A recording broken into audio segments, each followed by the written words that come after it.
What is going on, ladies and gentlemen? Yours truly, Kendrick McKnight here, back again with another video. Make sure you guys like, comment, share, and subscribe to the channel for more content.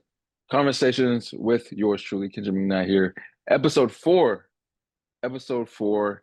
And I have one of the biggest Carolina Panthers fans of all time right here with me. Someone that I had the opportunity of having classes with and meeting at Chowan University, the one, the only Jelani McKnight. How you doing today, man? Man, I'll give you a round of applause for that. I'm great, man. I'm great. How are you doing, man? Pretty good, man. Like I said, man, biggest Panthers fan of all time. How are you feeling, man, this past season, bro? I don't even know where to start. I'm disappointed, but I was disappointed, and it was because of what we were sold as fans. With Frank Reich and the superior. I thought we had a great staff, but I just felt like it was too many. It's like the saying, "Too many chefs in one room." I don't think that. I felt like it was too many. I don't want to call them alphas, but I'm gonna stick with that. I felt like that there were too many alphas in one room, and it just didn't mesh well. A lot of experience in that room. I think it overwhelmed everyone. Um, and I'll say I really feel for Bryce this past season, because I thought with the coaching staff that we had that it would help out as much as possible. They will help him out as much as possible. But then actually like looking at the film and like looking at the conferences and stuff, and I'm thinking, I'm like, did do we actually have the tools that we need? Because like I'm thinking like, with DJ Chark, okay, like yes, he's a speedster, but he really hasn't been healthy. They had a great training camp together, but then he missed what, the first couple of games, so that throws a wrench into chemistry. Adam Thielen, I love Adam Thielen, but he's not the guy you would not want to rely on every single play. He shouldn't be our wide receiver one. He shouldn't. He should be second or third option. Um, oh man, it's so many negatives about the team, but I have to say, after the Frank Reich firing, the person that I really started to like the most, and I'll say the person that I believe was finally showing why we drafted him, was Tommy Tremble. I started to like Tommy Tremble a whole lot more. He started showcasing what he could do for us, and I'm like, man, you should keep him. Get Ian Thomas out of here. Get Ian Thomas out of here, man. Tired of we paid this man $16 million for 56 yards. That's crazy. I don't like I said, it's a lot, but there's a few bright spots. I do love the defense for sure. We got a lot to do with that, but yeah, this past season wasn't great, as we all know. They let us down bad. The advertising, yeah, everything was just bad. But yeah, that's all I can say about that past season. Yeah, it was absolutely terrible. What were we? Like what? Two and 2-15, 2-15. Yeah, exactly. yeah, man. How do you feel about this new GM, new coach? Well, I love the GM hire. I'll say that because he's not a player's coach, but he knows the Panthers organization. Dan Morgan. Ooh, I'm sorry, Dan Hmm. Morgan. He's a great guy. He has a player's mentality. He knows exactly what he wants, what he's looking for, and I do appreciate that. With Canales, man, I know we talked about it. Oh, I really do. I am excited, but I don't want to get let down the same way I did last year, because I was really excited last year and what we were able to bring. Like Miles Sanders, Adam Thielen, I thought we overpaid for shot total, but I mean, eh, that's another story. I really, I really do like Dave, and just watching the press conference, he seems like a no nonsense guy, and he is there for his team. I think the biggest thing that did make me more comfortable with this hire was being able to maintain EJ. I was like, wow. And to keep our defensive coordinator, I thought that's what I was really nervous about going into the offseason. Will we be able to keep him? Because I feel like just this whole season, and it's been like this for 5 years. Like our defense bends and then breaks in the fourth quarter because they're too tired. Like we've seen the same thing late in the Ron Rivera era, in the Matt Rule era, in the Frank Reich era, where like the defense will give their all. They do the best they can 3 quarters. As soon as the fourth quarter comes, they're gassed, and it's like, okay, the offense finally does something, but it's too late. And I think being able to maintain EJ is very huge because he went up against the Bucks when Canales was the OC for the Buccaneers, and he was able to hold them to 21 points and then 9 points. So I mean, I like what Dan has been able to do, and what Canales has been able to do, and just bringing guys in that he knows can guys that he knows that he's worked with, and he thinks that, okay, well, I think that he could be best for this. And I know that they just hired somebody today. I forgot his name, but he was the Falcons quarterback coach. They hired him because he has experience with Bryce, and as he worked with Canales in Seattle. So I mean, I like what they're doing, but I can't be like, I can't hop on that gravy train again. I can't do that. I won't allow myself to do that. I can't say anything really until OTA start. I have to Mhm. see how that goes. What are we going to do in the draft? What are we going to who are we going to be able to sign? Like those things I have to take into consideration. But I do like Dave, especially after the press conference. Like it was nice. It was nice. Like I said, I can't be sold until I see everything. Until I see everything fully. For sure, man. I'm a bit optimistic on it. You know what I'm saying? Like you said, last season was just terrible. Yeah. And I got a good feeling with Dave because, like I said, like you said, like he was in Tampa, and Tampa was in the playoffs last season. So, with Baker Mayfield and all them, Mike Evans. So I have high hopes for us. Yeah. But like you said, we got to see the actual play, and I think Bryce is going to come back much better than last Oh, season absolutely. with that experience, with all that losing, because he's been a winner really everywhere he's been up Yeah. to Carolina. So I think he's going to be come back even stronger. You know what I'm saying? Hit the gym, getting getting himself Yeah. right, conditioner wise. I believe it's crazy because the it just seemed like the people who left the Panthers just blossomed. Like I will never forgive Scott Fitter for trading Chris McCaffrey away. I am still hurt by that. Giving away DJ Moore. I mean, I know we had to give up something, but like DJ Moore, that was a tough one. I know we needed Mhm. Bryce, but man, like to give up DJ Moore too, Yeah, it was tough. But and even Baker, like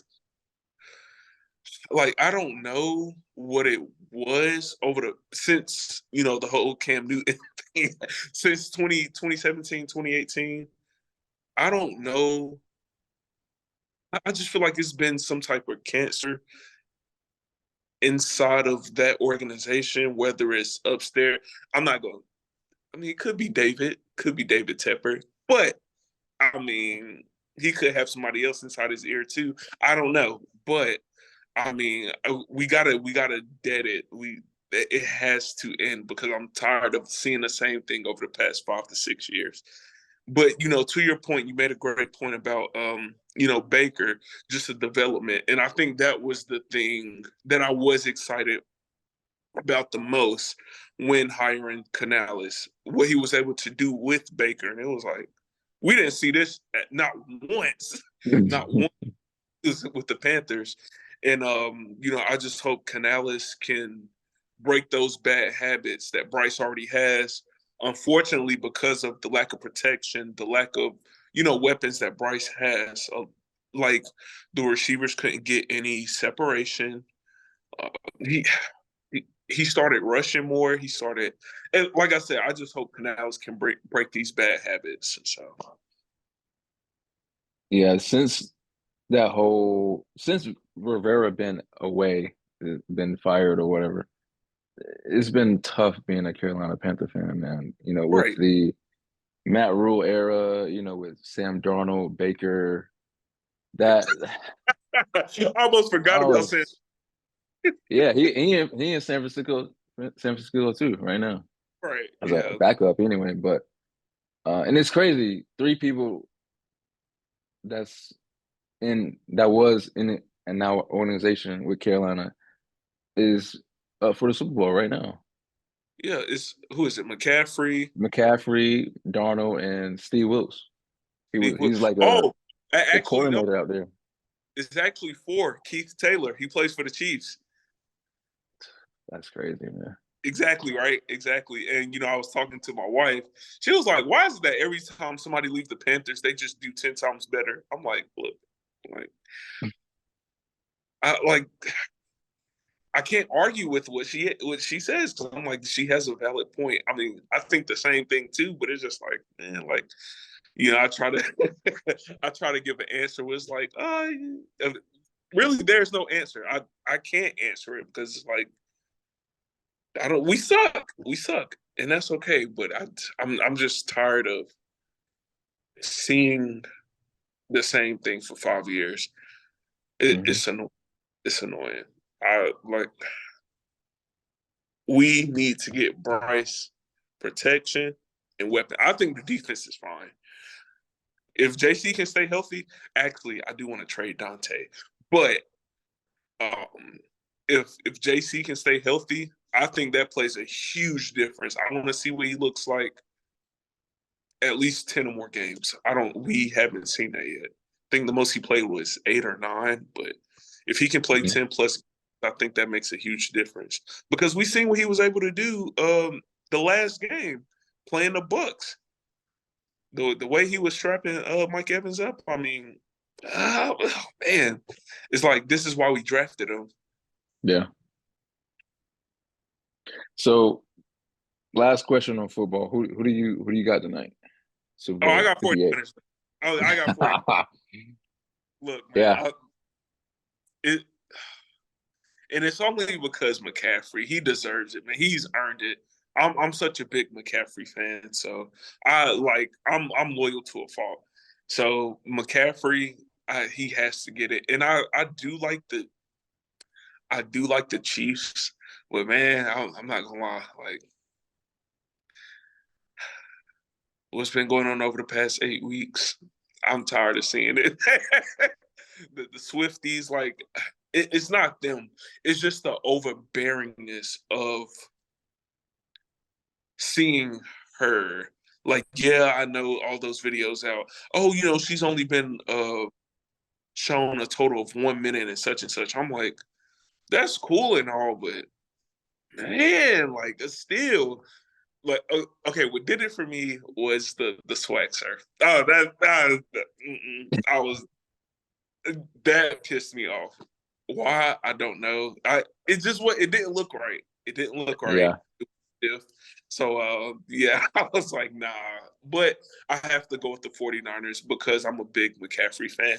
Like I said, he's worked his butt off his whole career. And just the history behind the Shanahans and the McCaffreys have to. So what about you? Same reason I'm going with San Francisco because of McCaffrey. Yeah, Really, because yeah, he deserves it. I wouldn't care. Yeah. And what's crazy is because I remember us drafting McCaffrey. What year Yeah, was that? That was like, 17. yeah, that was freshman year, wasn't it? It was after our freshman year. I think it was after our. Oh, no! It was our freshman year because that was the Uh-huh. year 18 when the Patriots. Yeah, yeah. So that was our. Yep, it sure was. Yep. Yeah, because Leonard Fournette was in the same draft. Yes. And I was, to be honest, I was hoping for us to get Leonard. I ain't gonna lie to you. And when I think, did Leonard get picked first or If he was, Christian? I think it was Leonard. I think Leonard was either picked between 5 through 7. Did we have the eighth or seventh pick? I don't remember with McCaffrey, but I think he was picked before McCaffrey. I Yeah. think. And I was like, damn, we didn't get Leonard. So then we got Christian. I was like, okay, I'm fine with Christian. You know what I'm saying? That's a good, plan B. And I was hyped, man. And he had a solid rookie season too. And I Yeah, was hyped especially with him and Cam on and all them. Yeah, especially behind Jay Stu. I was like, but the funny thing was about his rookie season, I'm like, okay, the writing is on the wall for Jonathan Stewart. Go ahead and start McCaffrey, man. Like, if we're being real, McCaffrey would have either won Rookie of the Year or would have took Kamara place in a Pro Bowl if he would have started or had the amount of playing time as a starter. Um, yeah, if he would have started. Because he didn't start actually getting a lot of reps until like the 12th game of the season. Because think about it, he only had like 435 rushing yards, but he had 867 receiving yards. Now, let's say he was a full time starter and Jay Stu was second string. Those numbers would have been absolutely ridiculous. He he could have been a thousand person Yeah. his year. And that's crazy to think about. But yeah, McCaffrey, man, that's my guy. That's my guy. So I have to ride with him. I have to ride with him all the way. And I just really hope he gets this one. Like I said, he earned it, and there's no telling when they'll go back. I just feel Hmm. like this, like they have to utilize everything that they have, and hopefully Shanahan. They have to start off like they basically have to start off how the Eagles started off last year because the Eagles started off hot in the Super Bowl until Jalen fumbled and they Hmm. scored. Like you really have to. Everything has to almost be flawless this game. But I just think this game really comes down to McCaffrey. I would say Purdy, but it's just like Purdy just has so many weapons. And the thing is, it's like I don't think no one, in my opinion, can stop McCaffrey at all. Not one person, not one team. Because of what he can do, he can line up at the wideout. He can block. He can run, like he can run in between the tackles. He can do anything, and you cannot stop him. Um, I just think Purdy has to be a game manager this game. He has to be a Hmm. game manager. He has to do what Jimmy Garoppolo couldn't do the first time. But yeah. And what's crazy is that I ain't gonna lie, I had Detroit in that NFC Championship game because the first couple minutes it's already 14-0. I Yeah. was like, this game's over. I cut it off. I ain't gonna lie. And then I cut it back on towards the end of the third quarter. It's 24-24. I'm like, Yeah, How? And man, San Francisco put it out, and I was like, okay, yeah. I got them winning. See, and like the thing is, was going to be this will be a great match. But whoever makes the first mistake loses the game. That's how I feel. Whoever makes the first mistake loses the game. Um, yeah, between Mahomes and Prayer, oh man, this is tough because what makes it tough is because the coach, not only the coach, but the quarterback, the tight end, they have so much experience already in the Super Bowl. They just played last year. They've had what 5 or 6 appearances over the past 5 of the last 4, I think, something like that. But that's crazy. So it's just like Andy already know what the game plan for them is just like stop him. And it's been the defense who's been saving them all season, which is crazy. That's never been the story as far as like Pat Mahomes being there. It's always Pat Mahomes doing the saving. Now the defense has been Mhm. saving them. So it's like, but I just don't think I think their defense is really good. I just don't think it's enough to stop the 49ers. I don't. I don't. But I'm a little skeptical of the 49ers because of how they've been playing in the playoffs too. It's like, hey, y'all need to get y'all stuff together because y'all the same stuff. Like y'all can't do this against the Chiefs because once they're Mhm. up, they're up. I don't know what to tell you. Once they're up, Yeah. luck. So I think, yeah, I think the 49ers, what they have to do, if they can stop Pacheco, I think Pacheco would be the I think Pacheco will be the X factor in this game for the Chiefs. I just think it really comes down to the running game, honestly. Whoever has a better running game and whoever makes the least amount of mistakes wins this game. That's what I think it comes down to.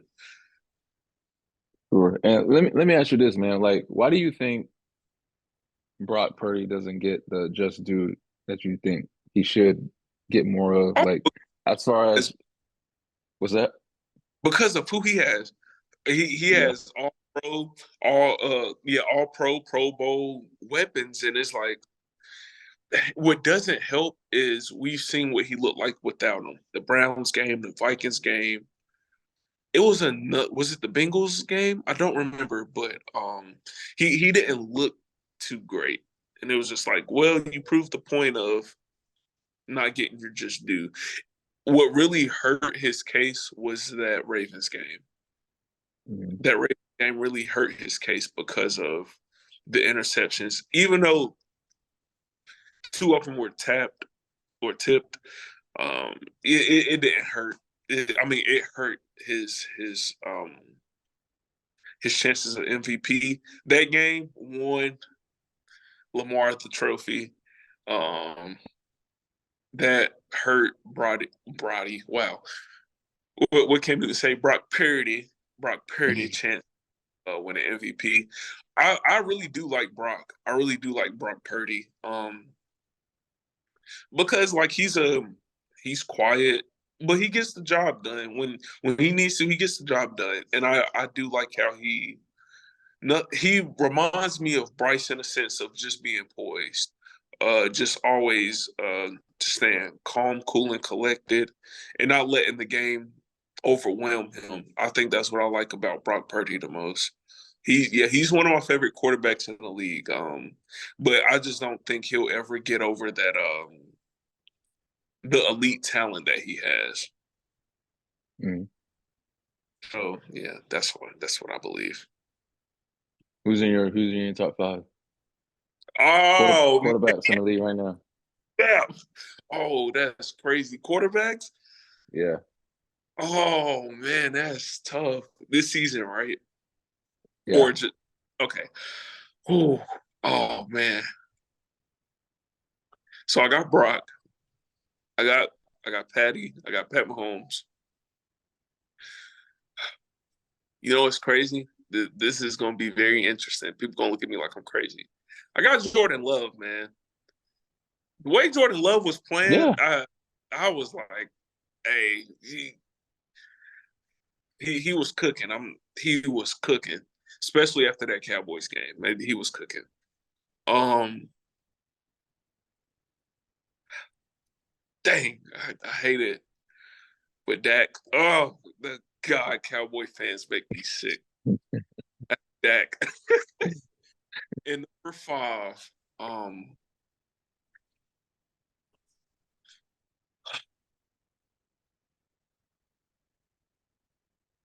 but this season, man, it's so tough. It's so interchangeable. But I'm gonna go Lamar. I was thinking Josh Allen, but he turns the ball over so much, so it's like, but I'm gonna yeah. go Lamar because Lamar's just dynamic, man. You can't. So what about you? It's tough, like you said, because there's so many talented quarterbacks in the league now. Yeah. So definitely Lamar for me, number one. Hmm. Because I had Baltimore going all the way. Yeah. Ain't gonna lie to you. Um,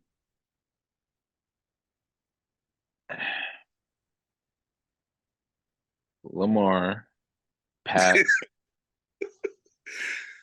Pat Mahomes, three, I would say, even though they fell short, just his individual play was amazing with Jalen Hurts in Philly. Oh yeah. Oh wow. Oh, almost. Oh Yeah. wow.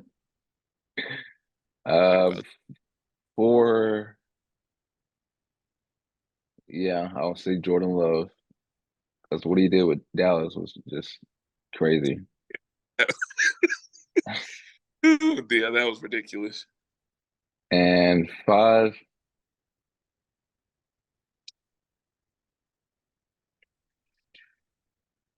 yeah, that Yeah. gotta give it See, to him. it was hard because I almost said Jared Goff. I wanted to throw Jared Goff in there, but I was just like, man, like it's so this year, this was tough. It was tough this year. Or just the pick the number five is what's hard. It's like who's that fifth quarterback? But yeah, I had to give it to Jordan Love because towards the like after that trade deadline and after, they was just hot. And I'm like, oh man, like looking at his numbers, I was like, how is he not in the MVP conversation? Mm-hmm. And, uh, yeah, I guess they weren't winning enough. I mean, I don't know, but he had a great year. So I tip my hat off to Jordan Love. I'm looking forward to seeing what he'll do next year. Mm-hmm. And someone that I couldn't put in that five, but that's right there what he did this past season, CJ. Oh, forgot about CJ. Hey, I feel terrible, dude. I feel terrible. Okay. Yeah, man, I like CJ. Okay, be honest. Were you going with Bryce or CJ in the draft? I mean, everybody was hyping up Bryce to be the number one pick, so I just assumed that we're going to get him, and we got him. But I mean, I would have been just as excited if we got CJ. So, Right. Yeah, I was like, man, it was so hard because I feel like they're one of the same, but it's like they're one of the same but different at the same time. Especially with CJ having a big time arm. Like I didn't really realize how deep he could throw the ball until he had Tank Dell, Nico. I was like, he can actually throw this thing. And the mhm. way he take the ball too, because I've always had this theory about Ohio State quarterbacks not being that great when they go to the NFL. Like it's just like it was always suspect, but lately Justin Fields and um CJ has really been, proving my theory wrong. But I was a Yeah. little about that, and even a little bit about Alabama quarterbacks too. Uh, I don't want to say Mac Jones because he's not doing that great, but Tua, so, I mean, it's like okay. It was tough for me to decide who Man, we. I forgot about Tua. I didn't. I couldn't put two in there because yeah, his numbers look great, but actually watching him play, he it goes to Cam Newton point. He's not a game changer. Like he's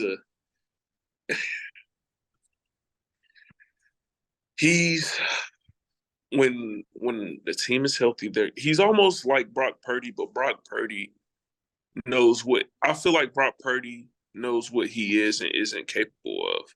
Whereas Tua, I don't think is really clicked with him yet on what kind of quarterback. I'm not gonna say what kind of quarterback he is, but I don't know. I just kind of feel like Tua, man, if he ain't got Tyreek, he's that great. He almost looks like Desmond Ritter. Hey, Yeah. that's not a fans. I'm sorry.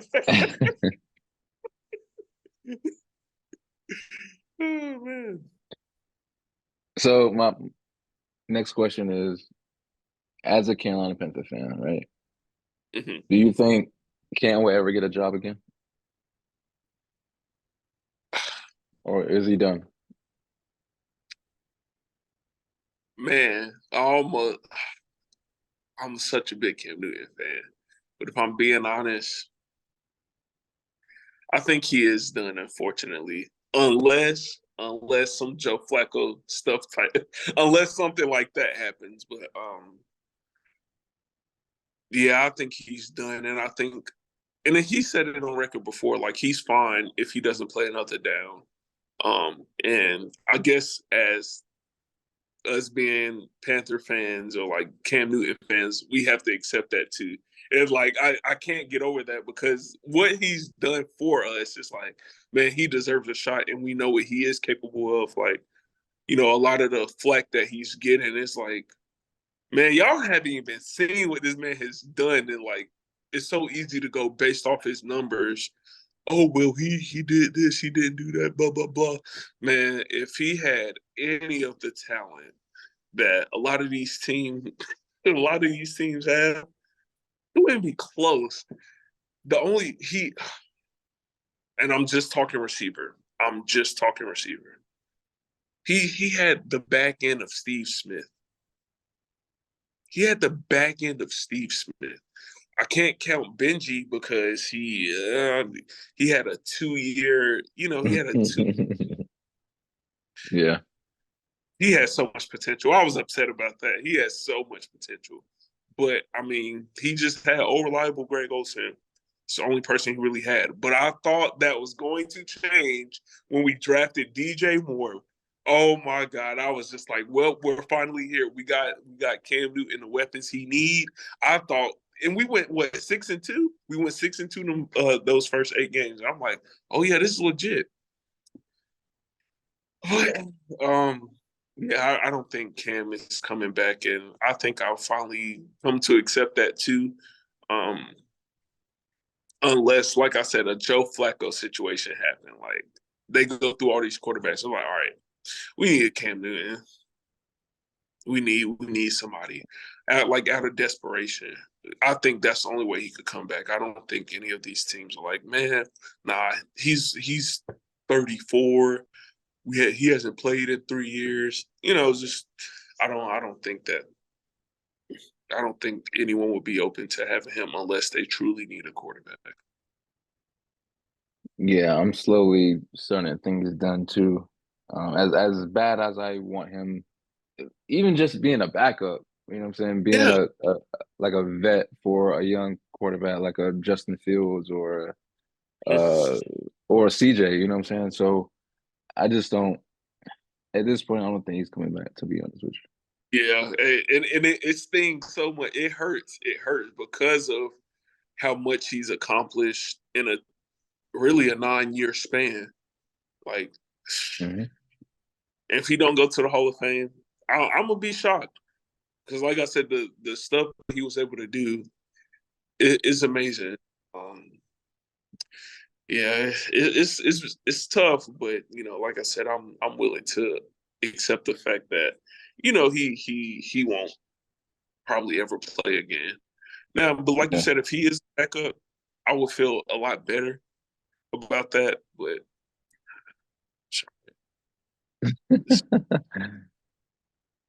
Can you believe it's been 8 Super Bowls ago we was in there? it's crazy. I thought about that, and I was just like, man, like I will never forget that day. It was my senior year of high school. I was working at Little Caesars, so I was working Super Bowl day, so I didn't even get to watch the Super Bowl. So I was butt hurt.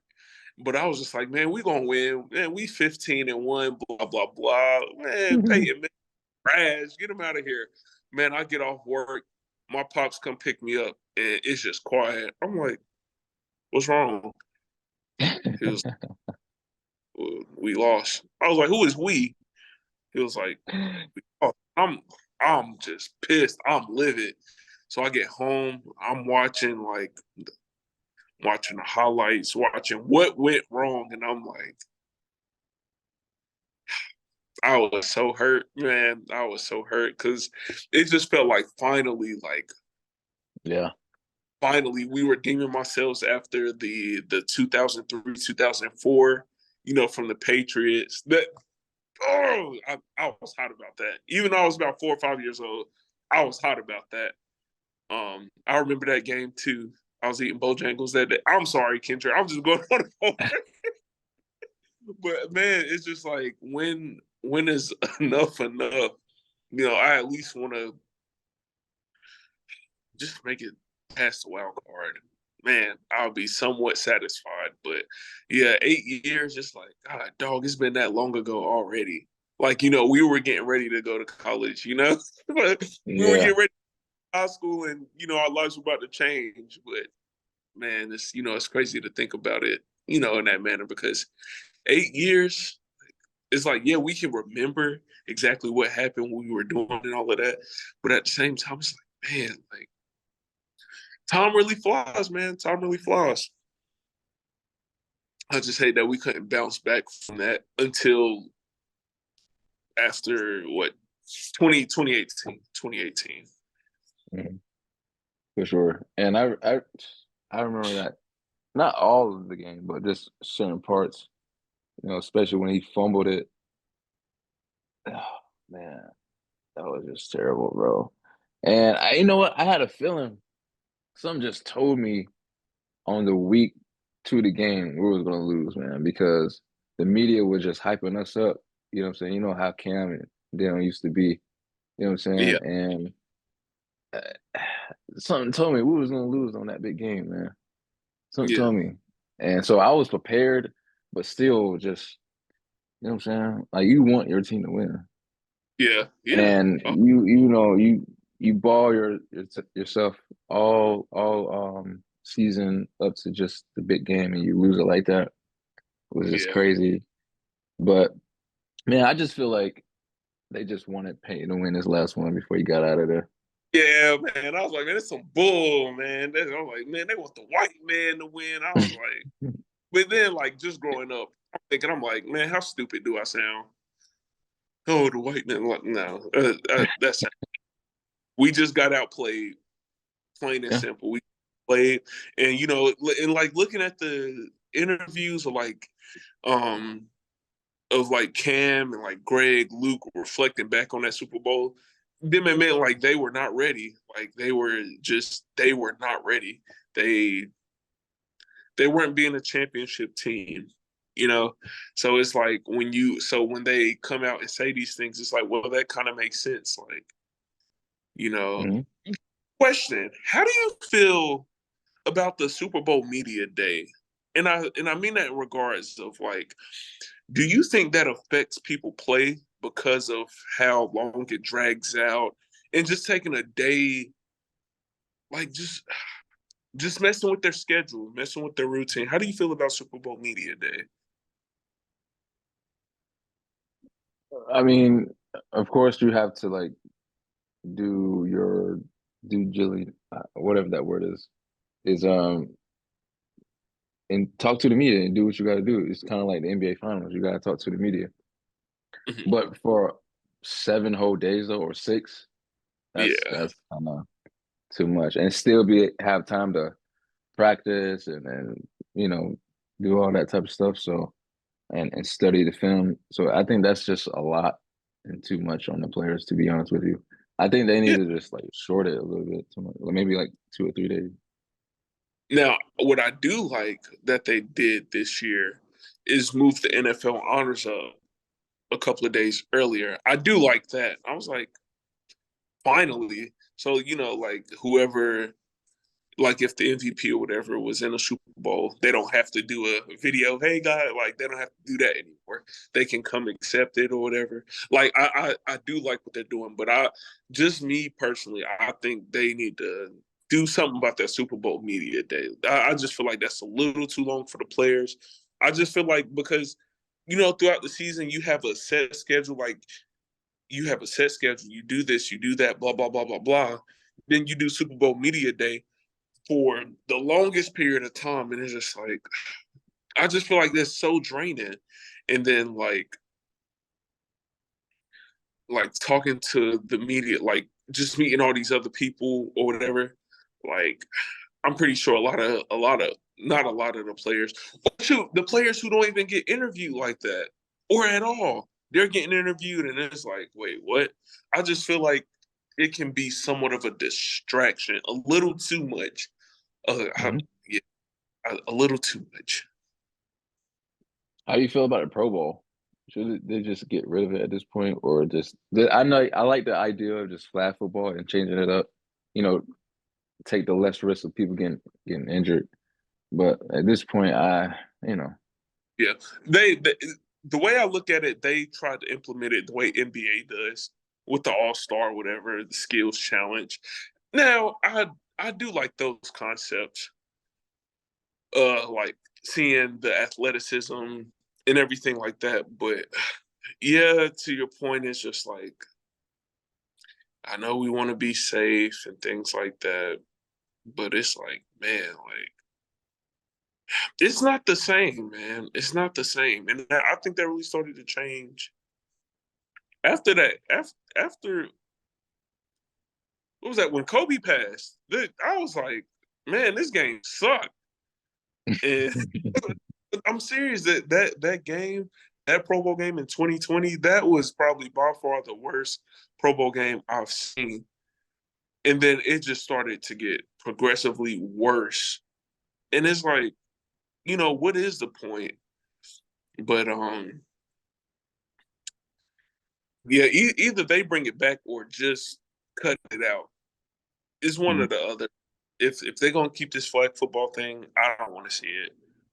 I don't even want to see it. And the only way I'm watching the skills challenge and stuff is if a former Panther or a current Panther is in it. I'm not watching nothing else.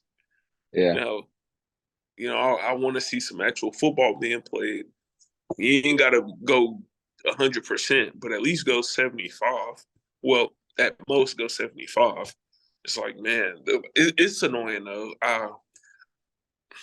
It's not the same. I think the All Star and the Pro Bowl they're one and the same. Because now I can't even watch the All Star game because it's no defense, and it's like, man, this is annoying. yeah. Some of the dumb, that's it. Where were you when you heard about the news about Kobe? Oh man. Okay, let me actually give you a story. So my son was actually born January 26th. Wow. And that is my fiance and I anniversary. So it's crazy, how God works. But I was working at Little Caesars. I was in my sophomore year at A&T, my sophomore junior year at A&T, and I was working with my coworker Nazir. We just making pizzas. It's what like 11 or 12 o'clock. It was a weekend because I was working in the morning. it was a Saturday or Sunday. It was one of those days. I think it was a Sunday. Mm-hmm. Yeah, it was Sunday because Pro Bowl. So it was a Sunday, making pieces or whatever, just chilling. So I'm on Instagram just scrolling, and then I hear, bro, what the? And I'm like, you good, Nas? And then he was like, no, refresh your feed, bro, refresh your feed. So then I started seeing like Kobe passed away, and I'm like, nah, ain't no way. So I go on Twitter, seeing like, nah, is that true? Is that true? I'm like, man, nah, that can't be true. In a helicopter? What? A helicopter crash. Tell me he died in a helicopter. No way. With nah. So then, you know, we got busy. We got busy. People started coming in. And then it was one dude I'll never forget. One dude came in and he was just crying, like full of tears. He was like, bro, Kobe died, man. Kobe died. And then like all the TMZ reports, I was like, oh my God, he really died. So Mm-hmm. where I worked at, it was a Little Caesars in a gas station. So it was like a joint type of what you call it. Yeah. So it's a lot of foot traffic. So like it was just a lot of people was in there, but it was like silent. It was people were crying, but it was like silent in there. And then like my GM came in and he pissed me off because he said it's because he's not a basketball. He knows Kobe, but he doesn't really know what like he meant to the basketball. Just Mm-hmm. people, period. Yeah. He comes in and he was like, "What's wrong with y'all?" And we was like, "Man, Kobe just died." And then he was like, "Dang, how he died?" And we was like in a helicopter crash. He was like, "Dang, should have wore a seatbelt." Oh, I was hot. I was hot. I was like, Jeff, I'm about to leave, bro. So, then that's when the other news came out about the passengers, and then like to see his daughter pass too, that broke my heart even more. Cause it's like, man, just the whole backstory, to find out the whole story, it was like it was very painful to like to hear, to see. I'm just like, man, like this is really sad. And that's probably one of the most painful Yeah. deaths that I've I've like had to like hear. And it's just like, man, like sometimes it still don't feel real. It's like he really gone. And, it's Mm-hmm. been full already, and it's like, man, but yeah, I was at work that day, and yeah, it was a lot of people in there crying, man. It was a lot of people in there crying. And like we weren't even busy for the rest of that day. Like it was slow that day. And usually on Sundays it's kind of busy, but we were slow that day. I couldn't even sleep. And the thing was like I didn't like Kobe because I'm a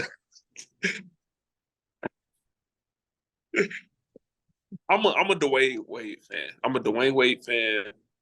I'm a Kemba Walker fan. I've become a LeBron fan. But when Kobe was playing, D Wade was, my guy. And, I didn't like Kobe, but I always respected him. It, I was just like, man, like we can't stop this dude, man. Every time on Christmas or whatever, I'm just like, I can't stand this. But yeah, man, that was tough. That was tough. I always respected him though. And then like just watching, I started going back watching all his interviews and just seeing like where the Mamba mentality came from, like just all those things. And then I had a whole new found respect of Kobe, not as a player but as a person. So I, I I'm not gonna say I hate, but I dislike the fact that it took me too long to realize how great he actually was as a person. Mm-hmm. So I was, man, like that bothered me a lot. What about you? Uh, yeah, it was like you say, it was a Sunday, and I was in my dorm room, Hmm. and my roommate was somewhere. He was out with his girl or somewhere. So I was by myself, and like you, I was on social media. I was on Instagram, to be exact. Hmm. And I don't know, something just told me to go on his page. And because if you remember the night before, that was when Braun surpassed him. Fine. Yeah, so like I think he said something on Instagram too about that, with him surpassing him or something like that. So I was liking his page, liking that picture and going on his page. And you can go on a celebrity's page and see what they were tagged in and whatever. And so the first thing I saw, it was like a RIP Kobe type thing. And people nowadays on social media would do crazy stuff like that. You know what I mean? Like I didn't really believe in it at first. So I was like, man, I ain't take that seriously. So I went back to my main page, refreshed it. First thing I see on a verified page, oh, RIP Kobe Bryant. Like, man, Yeah. yeah, here, man. So I kept strolling. There was more and more and more. Man, this can't be real, man. At all, bro. Then really started to sink in. Like this dude really gone. Hmm. So, and it's crazy because right when I finally, you know, got into me, that was when my roommate came in, and he didn't know at the time. And I stormed into the bathroom and I just cried, man. Like, ain't no way. Yeah. Because for me personally, um, I was a TV kid, really, like cartoons and stuff like that, most of my life, as far as like my kid years up to my preteens. Hmm. And it was my dad actually that finally put me onto sports. Hmm. And the first game that I watched was Game 7, the NBA Finals, 2010, Lakers Oh. Celtics, Oh and wow. watching Kobe win his fifth and ultimately his final ring, and just watching the celebration and watching his play inspired me really, Hmm. and just his will and just his how he carried himself, like you said, mama mentality that kind of pushed me not just to watch sports and basketball, but really in life. You know what I'm Yeah. saying? And so, and fast forward to hearing when he passed, and that broke me. Yeah. That For was that for was that was the first celebrity passing that really like hit home for me. yeah. Yeah. Yeah. Now that was my second. That was my second. First one was X. Oh, as far as music wise, that broke me. But then Kobe, Hmm. I was like, man, yeah, Kobe. I was just like, wow, like that. Like it still don't feel real. It still does not feel real. And Hmm. like you know, for him to his daughter too, like Gigi. I was, man, that was tough. And just to like think about it now, like she would probably be like a senior in high school now. Like just, Hmm. I put things into those perspectives, and it's just like, man, like it's tough, but always try to be mindful of, oh no, they're no longer here with us. I try not to think about that. I try to think about the times of like, what did I witness that was so great about him or whatever. So like that's how I look at death now. It's like, okay, well, when their time was here, how did you feel with them? So even though I don't know like him or anything like that, but just like the memories of Kobe and stuff like that. Like I cherish those, so I think about that more than I do of them not being here. And what you said earlier about like not realizing, how impactful he was until he was gone. Yeah. For me, another celebrity passing that kind of got me where similar to you, where I didn't realize his impact or what he did for the world really was Nipsey. Yeah, yeah, Because like I was always aware of who he was. I just didn't really yeah, listen to the music um or watch his interviews. But when I heard about his passing, I was like, dang, that's crazy. But it didn't really hit me like that because like I didn't grow up watching him yeah. or listening to him. And it was crazy because it was kind of like time has passed after his last album. Mhm. And something told me to listen to it. I just didn't listen to it. Then when he passed, it's like then I'll feel bad for listening to it right then. You know what I'm saying? So I took time, maybe like a couple of weeks to finally listen to it. And I'm just like, why did I take so long to not listen to this dude? Yeah, Then I yeah, actually watch interviews and I'm just like, man, yeah. I feel bad for that man. And see, like that was my thing. Like whenever one passed, I always have to look at the interviews to see what kind of person they were. And I was the same with Nipsey. Kendrick, I promise you, the only reason why I heard of Nipsey was because he was on a Drake song. I'm trying to remember, but I think we were in like middle school at the time. But it's a song with Drake and Nipsey Hussle, and that was the first time I heard of Nipsey, and I didn't really hear of him again until I went to A&T, and my RA, his name is Kendall, and he would like I used to hang out with the RAs and stuff like that, and he would just always blast Nipsey Hussle, so I caught a little bit of Nipsey and everything, and I think what was his last album, The Marathon Continues, or was it the Marathon? I'm trying to remember. It was Victory Lap. Victory Lap, was that the Mhm. last one put out before he passed? Yeah. Yes, Yes, thank you, Victory Lap. Okay, so yeah, yeah. So listening to it, and I'm like, oh, he's cool. Like, but I'm not paying no mind. So Yeah. it, like I said, it's funny how God works. So I'm listening to the song by Drake and Nipsey Hussle, because I was like, man, I was coming back from work, and I was going into my dorm room with my suite mates and stuff. Um, and then like they just looking sad and stuff, and I'm like, what's going on? And it was like, bro, Nipsey Hussle, just got shot. So we were waiting for the news and stuff, and but I still got the music playing in my ear from the song with Drake and Nipsey, and like I said, I haven't heard this song in like years.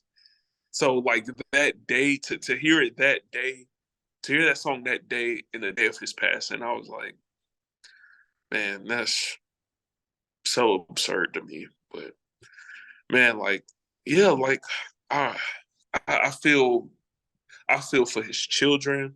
I feel for Lauren because it's just like, man, he was a great man. He was a great man, and it bothers me a lot when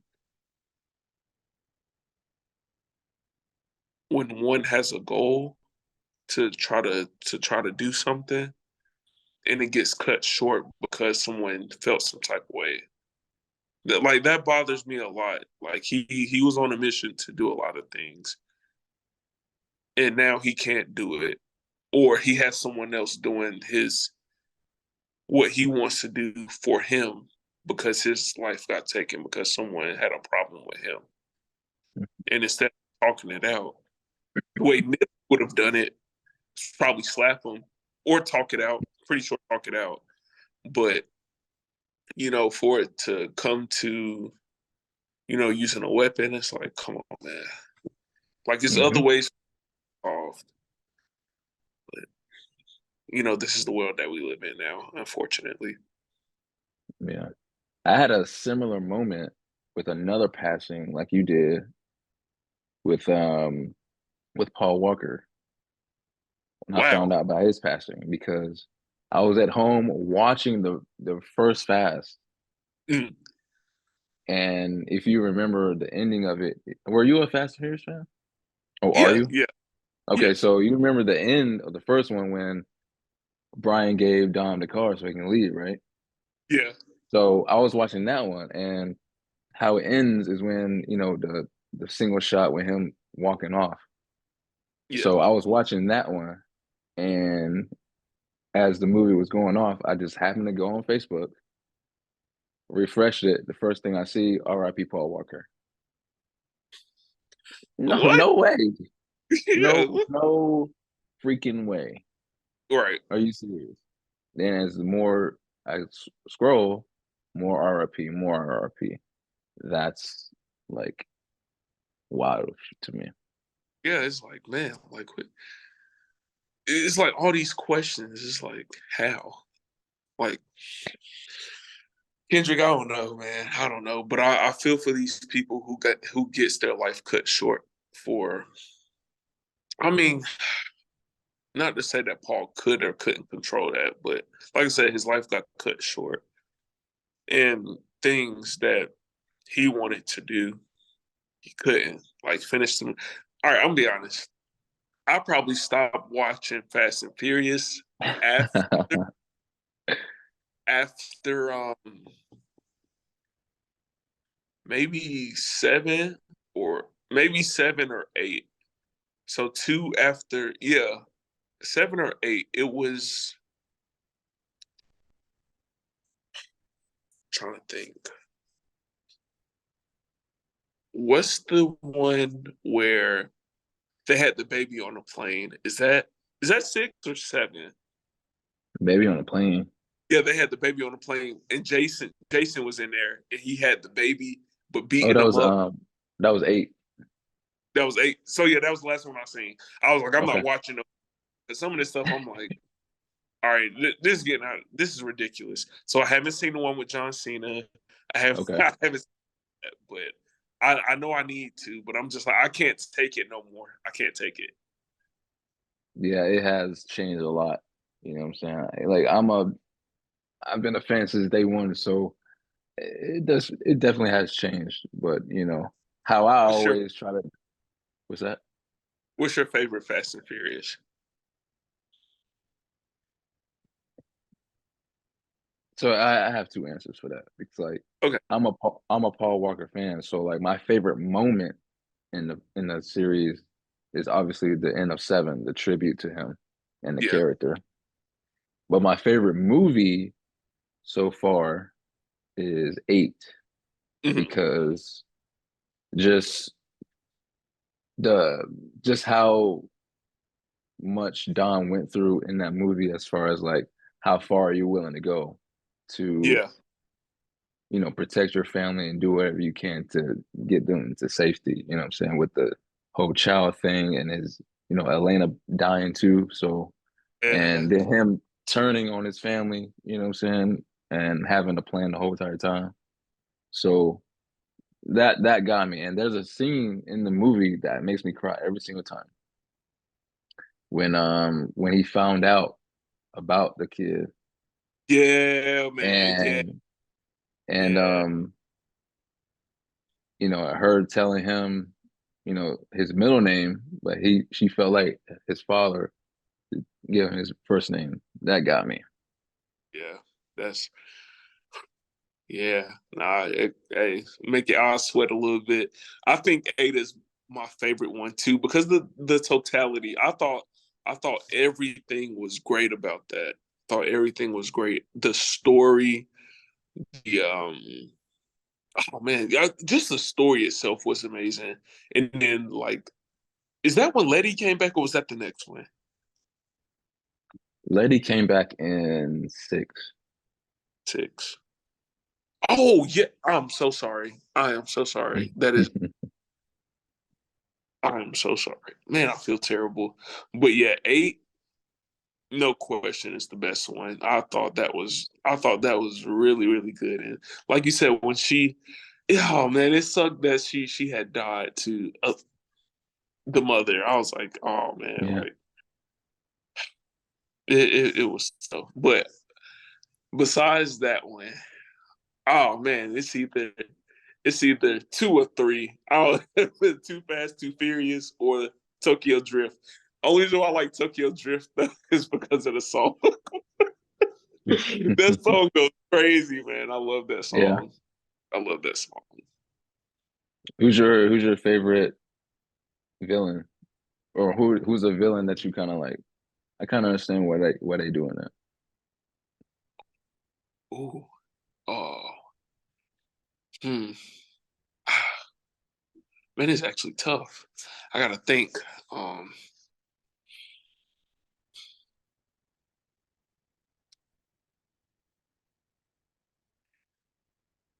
all right. So I'm gonna kind of break this up a little bit.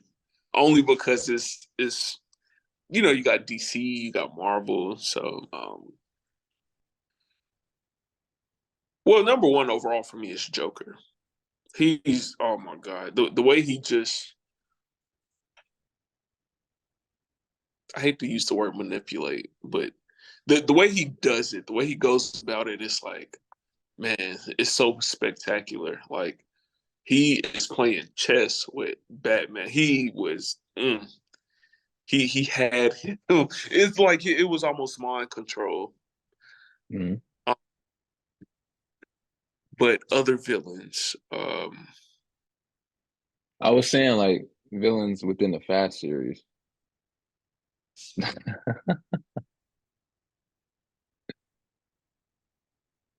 But Joker is a good choice though. no, so sorry, Kendrick. I just went completely left. I just went completely left. Um, all right, you got to help me out with names. Was Who was Hobbs and who was Shaw? The Rock is Hobbs and And, Jason Statham is Shaw. and so what was it? When Shaw was bad. Which one was that? Was that? I could have sworn he was a villain in one of them. Yeah, he was the villain in Seven. Yeah, I'm not gonna lie. I guess because I'm a Jason fan. Oh man, just the way he goes about things. Like I said, he's a no nonsense guy. Hey, if I feel like if I feel like you're a threat to me, I'm gonna remove you. And like that's the energy he gave off. Now, of course, because it's a movie, like it's spun a certain way. But man, I'm not gonna lie, I just like Shaw because he can kick butt. He was good at it. You really couldn't stop him. Yeah. Like he wasn't the most physical, or like he didn't have the muscles like Hobbs did or whatever, but he whooped your butt. I'll tell you that much. I'm trying to remember why do I like him, or I don't remember the story behind it. But like I said, Shaw, I've always liked Shaw. I've always liked Shaw. What about you? I've always liked his brother Owen in Six. You remember him?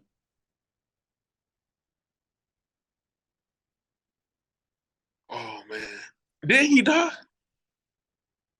No, he didn't die.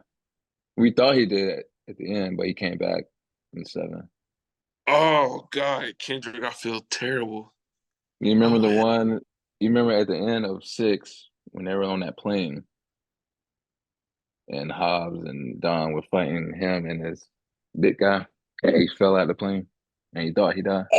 Yes, yes, that's why I thought he died. Yes, okay, yes, Owen, Yeah, yes, okay, got yeah. you. I've always liked him because he was just so poised and Hmm. just so good at just like not mind controlling you, but just like being so, you know, just stand up ish and knowing what's going to happen before you even knew it. All right, yeah, just seeing things ahead before it actually just I don't want to say prophesizing, but yeah, just knowing what was going to happen before it happened. Yeah, Yeah. I forgot all about him. I was like, who are you talking about? When you said he got kicked out the, I was like, exactly. I know exactly what you're talking about. I could not remember. It almost reminds me, their relationship almost reminds me. I don't know if you watched The Walking Dead. Do you? I don't. Well, never mind. I'm just say that for The another day. only the only one episode that I ever watched of Walking Dead, I remember it was freshman year. You remember Hmm. that you know, you was at Parker, right? Yeah, yeah. So you remember that little lounge area where you Oh, get with to with the the laundry. TV? Yeah. Yeah, yeah. I remember watching one episode of Walking Dead. It was the episode where Glenn got knocked off. Oh, by Negan. Yeah. Oh, yeah. That was crazy. That was crazy. That's by far that's probably the most popular episode. That was crazy. I was like, man, good show. Good show. Yeah, you should watch the seasons before then. I'm telling you, like, I was like, I ain't watching The Walking Dead. I was a victim. I'm a victim. But all so that was, I think that was season 6 or 7 when when Glenn finally oof, that was crazy when he got knocked off. But the seasons before were really good too. The story is really good. A lot of episodes, but it is really good. So Okay. I mean, you want to, I mean, it's there. Take a peek. The season, I mean, episode 1 is kind of boring, but after that, it's like, what? Kendrick, it's good. It's good. Was it just like build up to things? Oh yeah, for sure.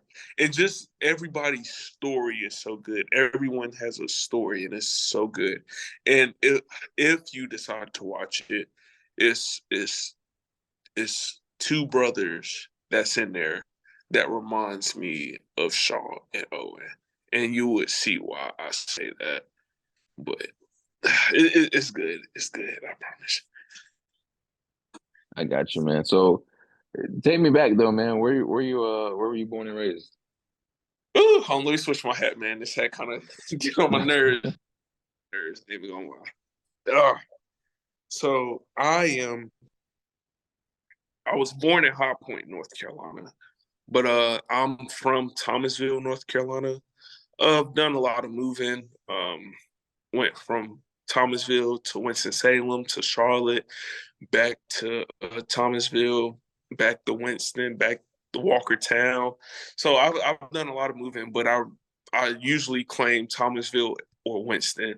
This is where I'm from, especially from people from out of state. Oh, where are you from? I just say Winston because they feel a little more familiar with that.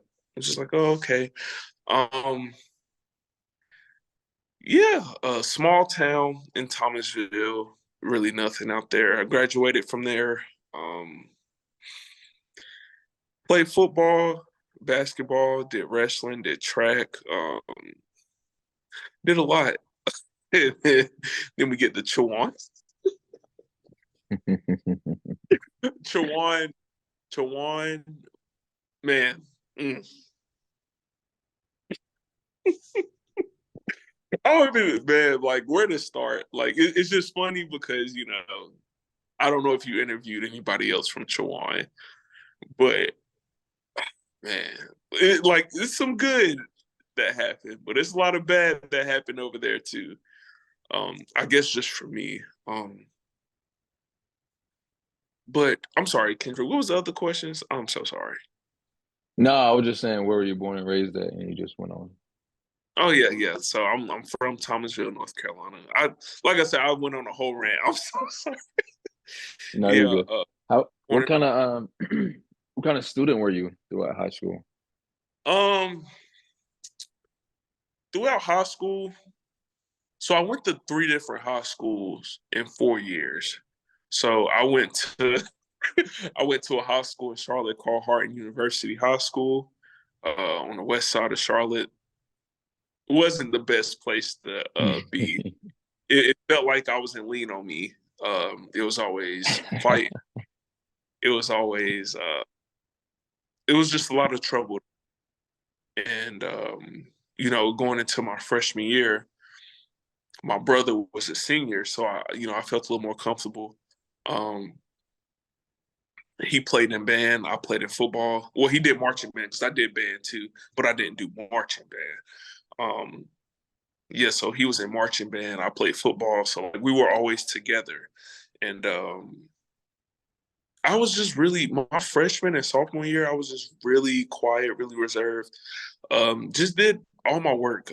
I was a AB honor roll student my freshman and sophomore year because I knew what territory I was in. I was in a dangerous area, so like I was. What saved me was the fact that I was on a football team. Mhm. So like I would wear certain stuff. I would wear like Hardin University football gear, so people would leave me alone because like and when you think about it in today's time, it would be crazy. Kendrick, I'm 14 years old. I live on the other side of town in Charlotte. I live on the south side. I go to school on west side where it's extremely dangerous. I take After practice, I take the bus, which is almost a 2 hour ride to the train station.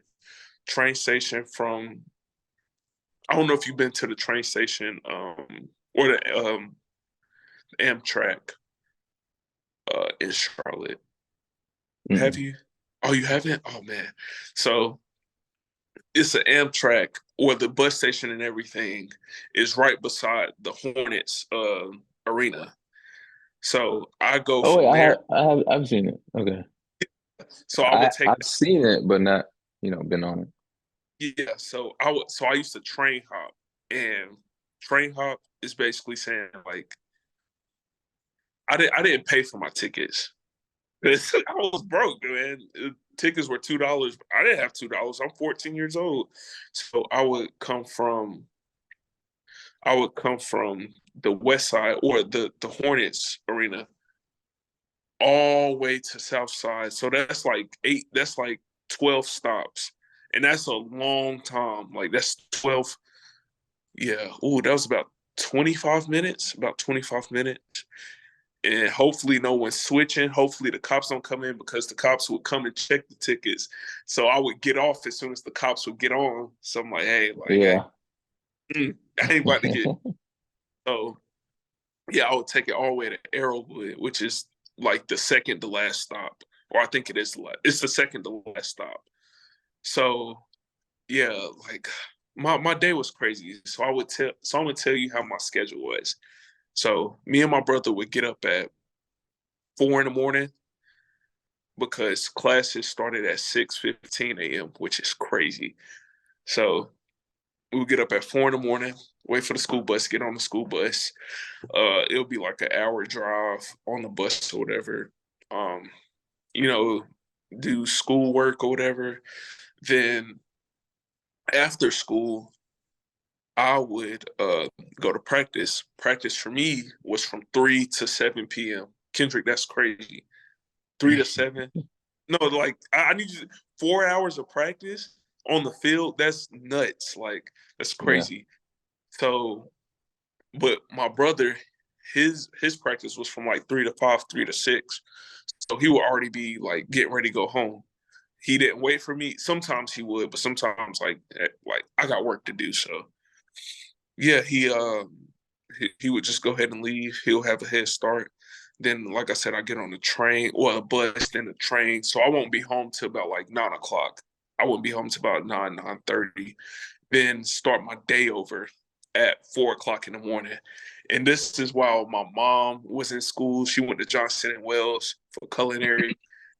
Then and then she worked at night. So whenever I would get home, she was at work, and whenever I was getting ready to leave, she would just be coming home.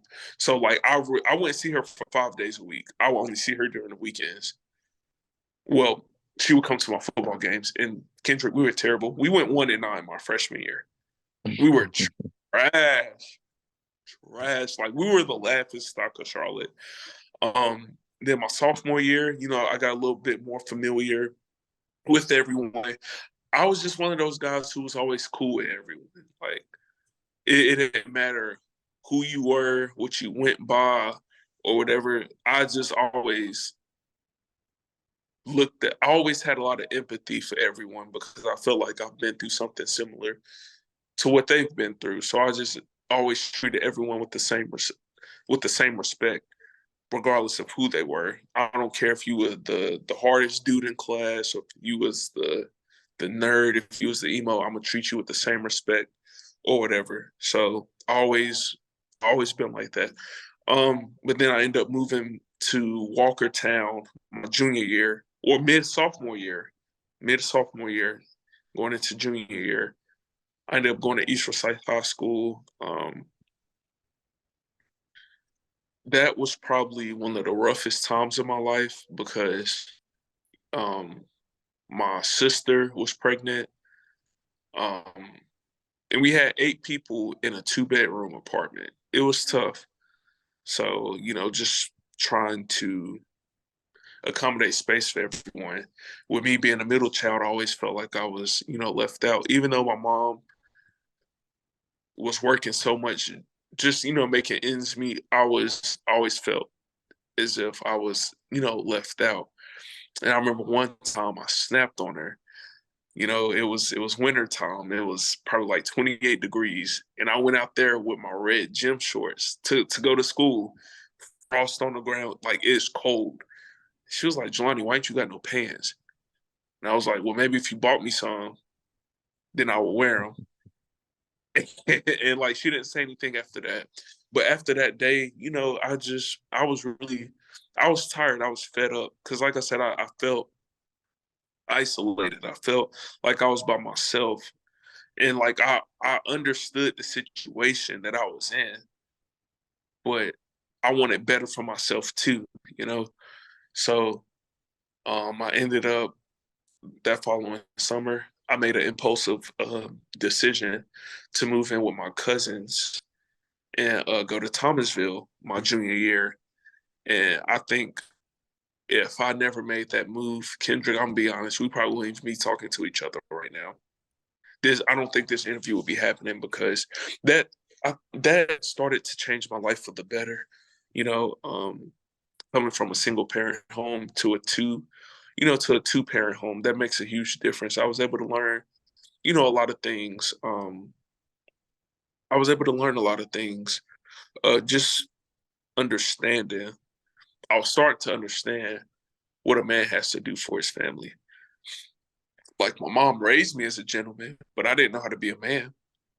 I didn't know a lot of things. So, my cousin, I call him my pops because, you know, the, he took me in when he didn't have to. And I'm forever grateful. My little cousins, those are my little bros. I embrace them. I love them so much. Um, yeah, they took me in, and I started to see the finer things in life. I started to, I got bigger, I got faster, I got stronger. Um, but I started to let things get to my head a little bit when going back to Thomasville because of because of what my last name is. So in Thomasville, a lot of people know that my family is a athletic family. We have a lot of rich history in Thomasville mainly through football, and like a lot of people, felt as if, oh man, like he gonna be the next big thing, and like I started letting that get in my head a little bit, and with Thomasville being a small city, everyone just like kind of like I didn't understand what was going on because I never got that type of attention before. So I'm just soaking it all in. I'm starting to get a little cocky. Um, I'm still cool, but like, I was starting to smell my own poop. And I started hanging around with my cousin a little bit, not too much. And I was just seeing how he was doing things or whatever. Um, and he actually plays for the Bengals now. He plays for the Bengals now. But yeah, I was just like, man, my junior senior year, I was doing a lot of things. I was starting to live on edge. I'll say that. Um, I was starting to skip classes every now and then. My A's and B's was turning into B's and C's. I was just living life. I'm like, man, I got football. I started turning into a jock, the stereotype of a jock, and that's what I was becoming. But then, yeah, I didn't start taking things serious again until I got my first offer from Chowan. So, um, as far as academically, because I wanted to go to Winston-Salem State. I wanted to go to Winston-Salem State to play football because of so much interest that they were showing me. Only thing was, my SAT score wasn't high enough. So, like, in order to get a scholarship or whatever, you have to have a 920. Kendrick, I had a 770 on the two part of the SAT. That is terrible. But I took it again, did the two part again, and had a 1680. No, I had a 1380. I'm sorry. And um, I tried to send my scores in to Winston State, but the College Board website had crashed, and I could not get my scores.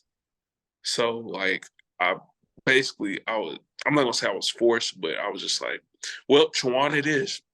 Chowan, I accepted it for what it was. I'm going to Chowan. Man, when I tell you I went out there for orientation, did you go to the freshman orientation? I did, yeah.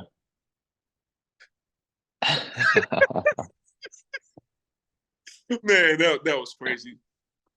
But you know what's funny, and I'm glad that like you were able to experience this too. Like, man, that drive, oh my god! First of all, the drive into what's that? Not a Hosky, but the other way. What is that city called before you get to Murfreesboro with all the cotton fields and stuff? I forgot what it's Oh my called. God. Um, I can't remember. I I don't know remember. exactly. I know exactly what you're talking about. Yeah, but I'm like, yo, it's just straight cotton fields. But what does not help is when you see the main building of Chowan. I'm like, oh no, nah. The main building, man. I was like, this look like a slave plantation. I'm like, no, man. Whoo, that glad like I can talk to somebody or someone who's seen it. Because Kendrick, whenever I tell people about Chowan, they don't believe me of how small Chowan is. In the city alone, they really Yeah, don't believe it's literally like two stoplights and that's it. yeah, And I'm like, it's ridiculous. yeah. It was crazy. I remember. Did you go to SOAR as well? Yes, I did. I did. Oh man. So I remember me and my mom was driving up there, man, and I'm gonna be honest, like I had to use the bathroom really, really bad on my way there because I was just I'm one of those people where when I'm nervous about something, I'm anxious about something, and to be honest, scared to for something, I get the that feeling where I have to go. And I Mhm. remember driving up there and I just could not hold it whatsoever. So I made my mom go to this gas station, this random gas station in the middle of nowhere, and I literally ran to their bathroom and had at least 10 to 15 minutes I was in there. Oof. No, we had let go. Yeah. Oh, And man. what was even more frustrating was like my GPS and her GPS was saying two different things. Oh, And she was getting frustrated. I was getting frustrated. Like, where are we going? Where is this yeah, school at? And by goodness of everything, we got there just in time for the ceremony and all that stuff. So I man, mean, it was good, but it was just like I just didn't know what I was getting myself into. exactly. It was like, what are we getting ourselves into? That was the scary part, especially it wasn't a good impression. Like when you see, like as soon as you see the welcome to Chowan, it's like, what is this? When I seen that football field, I was so mad. I was pissed. I'm like, I'm not about to play on this. What is this? What is this? Seeing pictures, I'm like, man, what is this? Pop Warner? Like, I don't know. It's funny though. It's funny because I mean, just I wish I would have had.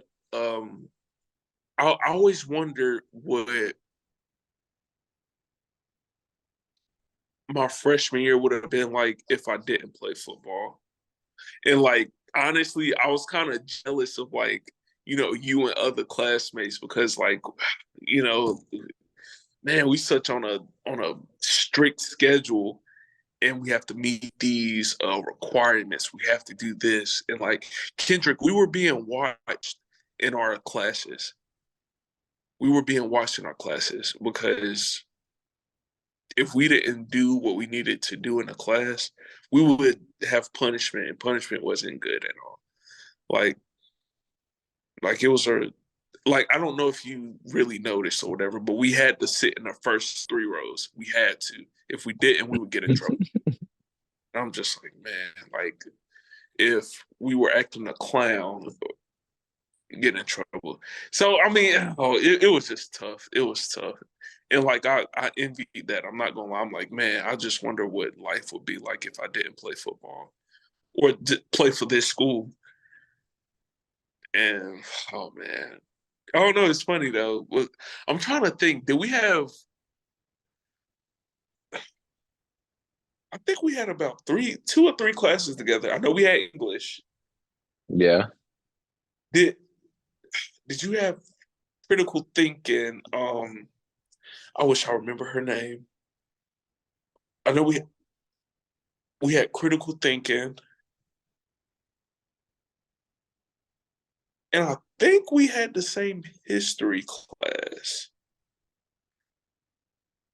I'm not sure how good your memory is, but do you remember?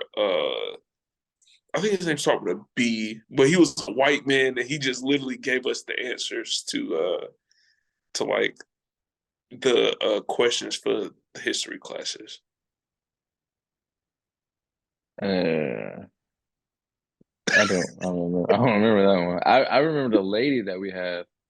If I Yeah, saw her right now, I recognize her. yeah, I could point. Um, yeah, but as far as that, nah. What do you look like? Do you ever go back on like your computer or whatever, and you just like look at old assignments you written for the classes? Yeah, sometimes. Yeah, I did that with our English class, and I was like, I came a long way. I came a long way, man. Oh, I came a long way. Oh, it's so funny. It's funny because like I remember seeing you in our English class or whatever. I was like, oh, what's up? Cool, cool, cool. And hearing somebody else last name with McKnight, I was like, hold on. I was like, who is- oh, I'm like, wow, I've never heard nobody else with the last name McKnight. I was like, okay, cool. But what solidified me to like, I guess like, to talk to you, you were a Panthers fan. I was like, oh yeah. I was like, oh yeah, he's a Panthers. All right, cool, cool, cool. Because it was hard to like, I guess because of who I was my freshman year, man, I felt like a nobody. So it's just like I was like, man, like I really couldn't. make friends, I guess you could say, because I ended up going back to my old ways of like just being shy, reserved, or whatever.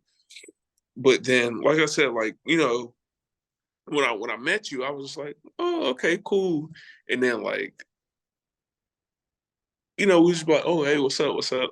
And I'm pretty sure it's because we had the same last name, maybe.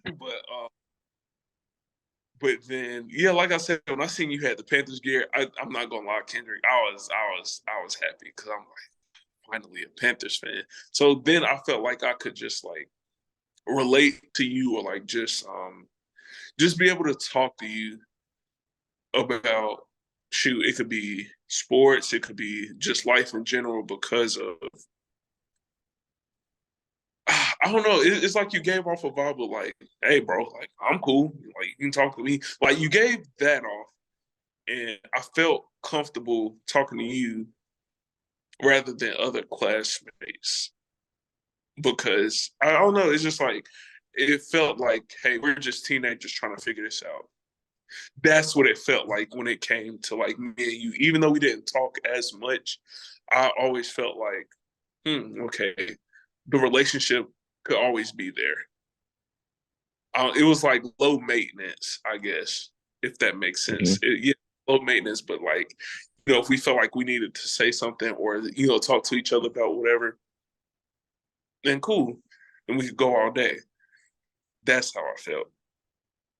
Yeah, I feel pretty much the same way. Like I was definitely like you to myself. Didn't really know anybody.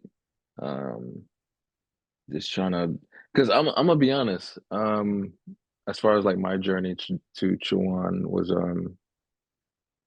didn't really take school too seriously. High school. I was one of those kids just there to be there. And my dad had passed my junior year, so when that happened, I felt like I didn't really have a purpose anymore. So I definitely didn't really take things seriously um, until my brother came, my little brother. So when my little brother came, literally 9 months after my dad's passing, that kind of like rejuvenated and motivated me to do something with myself. Um, so I graduated high school in 2015, but I still didn't really know what I wanted to do. So I Mhm, literally skipped that entire school year. So it's 15, 16, I didn't do really anything.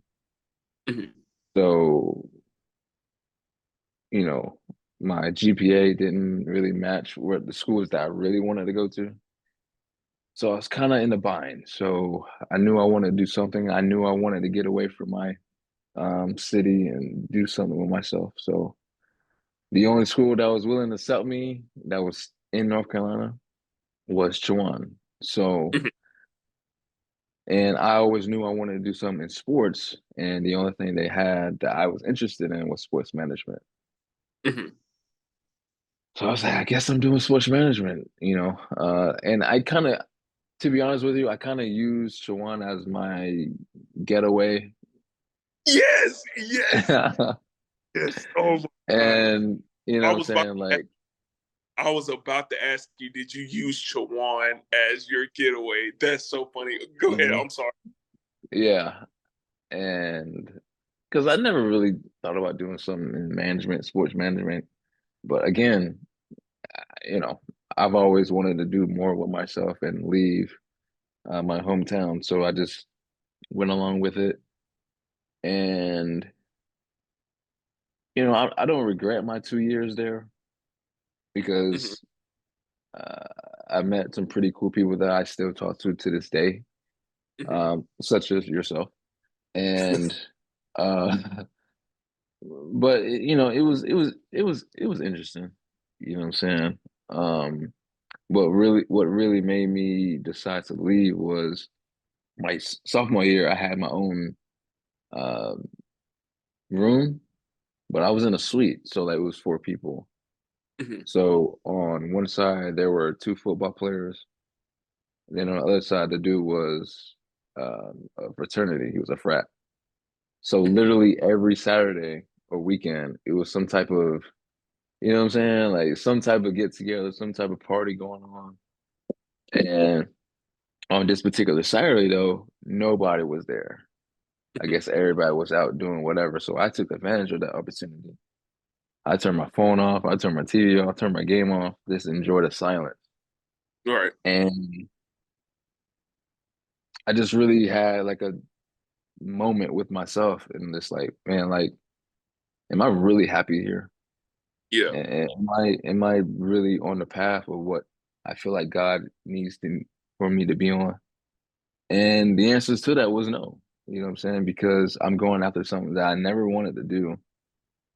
And like I said, I was just using this as a way to leave. You know what I'm Yeah. saying? So, um, sometimes you just need to make a decision for yourself Mhm. and do what you got to do for you rather than trying to make everybody else happy. Um, so I've always wanted to do sports broadcasting. It's Mhm. been in my mind since I was 12 or 13. Like I said, that NBA Finals Yeah. that kind of introduced me to sports and kind of like a little side story with that. Um, like I said, I never watched sports before until that point, and I was watching it.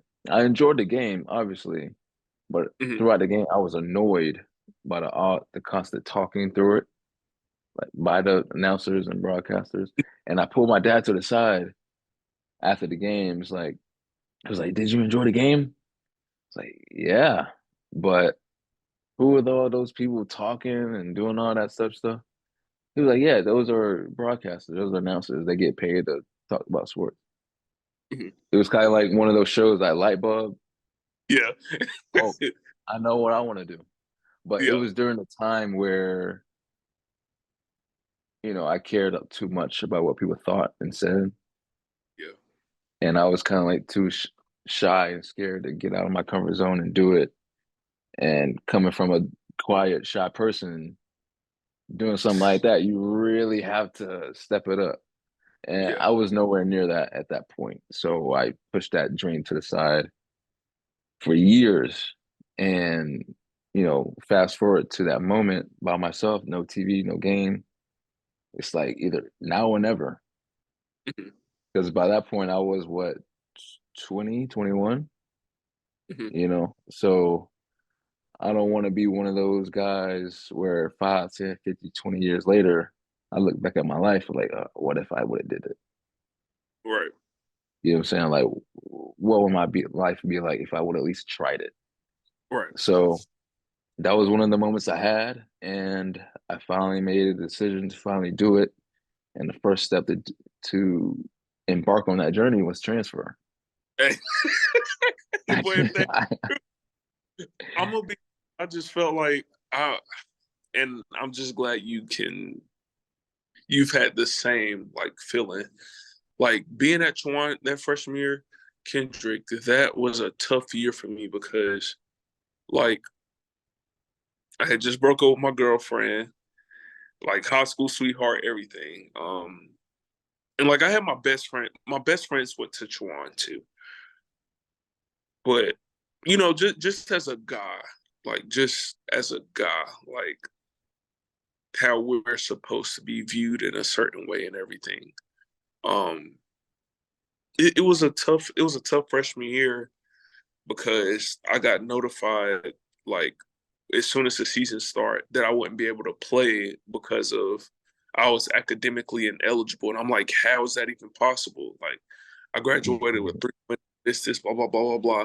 They was like, well, because of this, all you can do is practice, lift weights. So I'm basically the only thing I'm not doing is playing in the football games. I'm doing everything else. Um, so then like I still got to do 5 a.m. workouts, still got to do like 7:30 study hall, still I have to do everything. And it was just so draining and I'm like, "Oh my God, I'm tired." Like having to do all this work and then having to help my teammates get their work done and stuff like that. And then still trying to have the energy to like talk to other people. Like it was so tiring. Then what did it? I don't know if you remember, or I don't know if you were there. You remember that hurricane that passed by that year in Hmm. 20? Yeah. Yeah. Yeah. Yeah. Yeah. So I didn't have any food in my dorm or whatever. So I ended up walking to the cafeteria just to find out that they were closed. So on the way back, you know how you cross that bridge? Hmm. It was flooded, and like it was flooded so high, like it got to my pockets and my phone was in my pocket. So my phone got destroyed and I didn't have a phone for weeks. So like I was just relying on my laptop to like do whatever and just waiting for the next refund check to come in so I could, get a new phone and stuff like I was basically just literally out there by myself. I didn't even want to go home because of the fact that like I didn't want to be around family. I just want to be by myself. And like you said, enjoy that silence. I didn't want to be near anyone. I just felt like I would snap at any moment. And like, I had one of those moments as well, like come to realization moments. Like, man, I don't think I'm gonna be here much longer. And then it costs way too much to be there. Well, that was the biggest thing. It costs way too much to be there. But then I just felt like I wasn't growing as a person either. So like, I ended up leaving and I go to A&T and like I was gonna play football there, but then they switched to coaches. I was like, okay, I'm just done playing football. So I go to A&T. Kendrick, I tell you, I had the time of my life, but I'm glad it happened when it did. I'm gonna say that because my grades really start slipping. Kendrick, I went from being Alpha Lambda Delta National Honor Society to being on academic probation. It slipped that fast, Kendrick. It went down that fast because like I said, it goes back to what I was saying earlier. Like I was so jealous of like not having that normal student life. So like once that opportunity presented itself, what do you think I did? Oh, I took Hmm. completely, but I didn't use it the way I should have. I went to parties. Um, yeah, went to parties, just enjoying myself. I did work, don't get me wrong, but I was just doing the bare minimum of things. And then what really changed is when I started working while in school and then I got my own place. That's what really changed everything because, I'm like, man, I'm grown and I got this, I got that, I'm good. I got a job. But see, I was finessing in a way though, because I wasn't living on campus, so I was getting the refund. The refund check was different. Different. It was like $8,000. So you giving that to a 20-year-old kid? What Yeah. you think I'm blowing that, man? We blowing that money, and that's exactly what I did. And I had $8,000 both terms, so that's $16,000 in a year. Let alone I work at Little Caesars and make $775 as an assistant manager. You know how ridiculous that is? So I mean, it it took me forever to like really start to find my purpose in life. And it took me to have academic probation. It took me taking 2 gap years, just exploring states or whatever. Because after COVID, I I basically dropped out of school. Basically dropped out of school, and I went to go work with a good friend of mine. We were contractors, well, food service workers, and then working in warehouse in Kentucky. So we was making about 3,000 per check plus a per diem, and we're like, oh, it's like this real money. So yeah, we were out there enjoying life. So what 2021, yeah, about 2021, we leave Kentucky, we get our own place together. Then I get I get a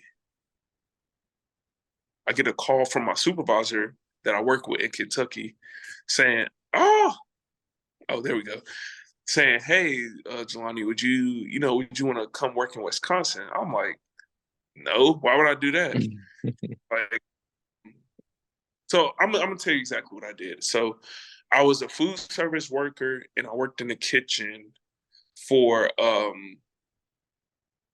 at Fort Knox. So I was like feeding like the cadets and stuff like that, serving them.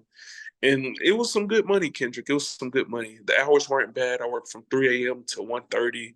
And sometimes if I wanted to stay longer, I could because they needed the bodies. So it wasn't bad. But when I went to Wisconsin, oh my God, the money was different. So go to Wisconsin because she's telling me that they're offering 30 an hour. You think I'm not about to take that? That's double what I was making in Kentucky. Then we get a $300 per weekly $300 per diem weekly. Every Tuesday, $315 hit my account no matter what. Oh, absolutely. So well, it was 12-hour shifts, so I would work from 10 to 10. I work from 10 a.m. to 10 p.m. Exhausted. I'm exhausted, but I got this money.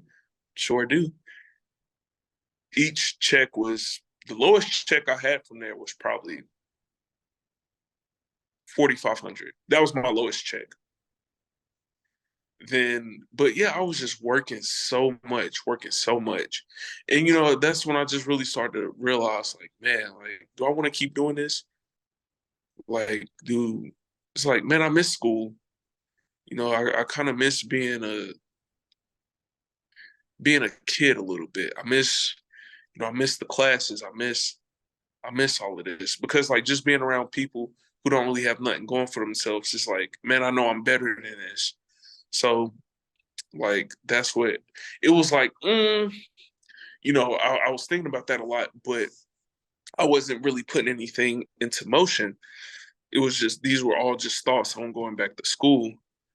So literally my last day of work, I thought about doing the next contract, and I was really going to, but I ended up going home January 18th.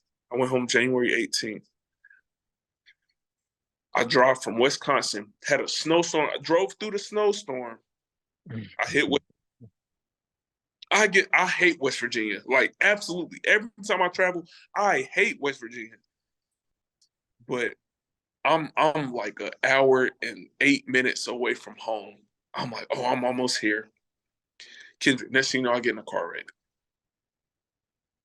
Didn't snow or nothing, but it was dry. It was dry on the highway, and there was a truck behind me, so I couldn't do nothing. I'm going like 58. I'm going 58. It's a truck behind me, but if I don't move, I'm getting hit by this truck. So I ran into the rails on the side. Then I got totaled. My car got totaled. It was bad. Police came, but then the crazy thing about that, when the police came, somebody hit the police car. I was like, oh my God. Kendrick, it was crazy. I was like, what? So, um, what happened?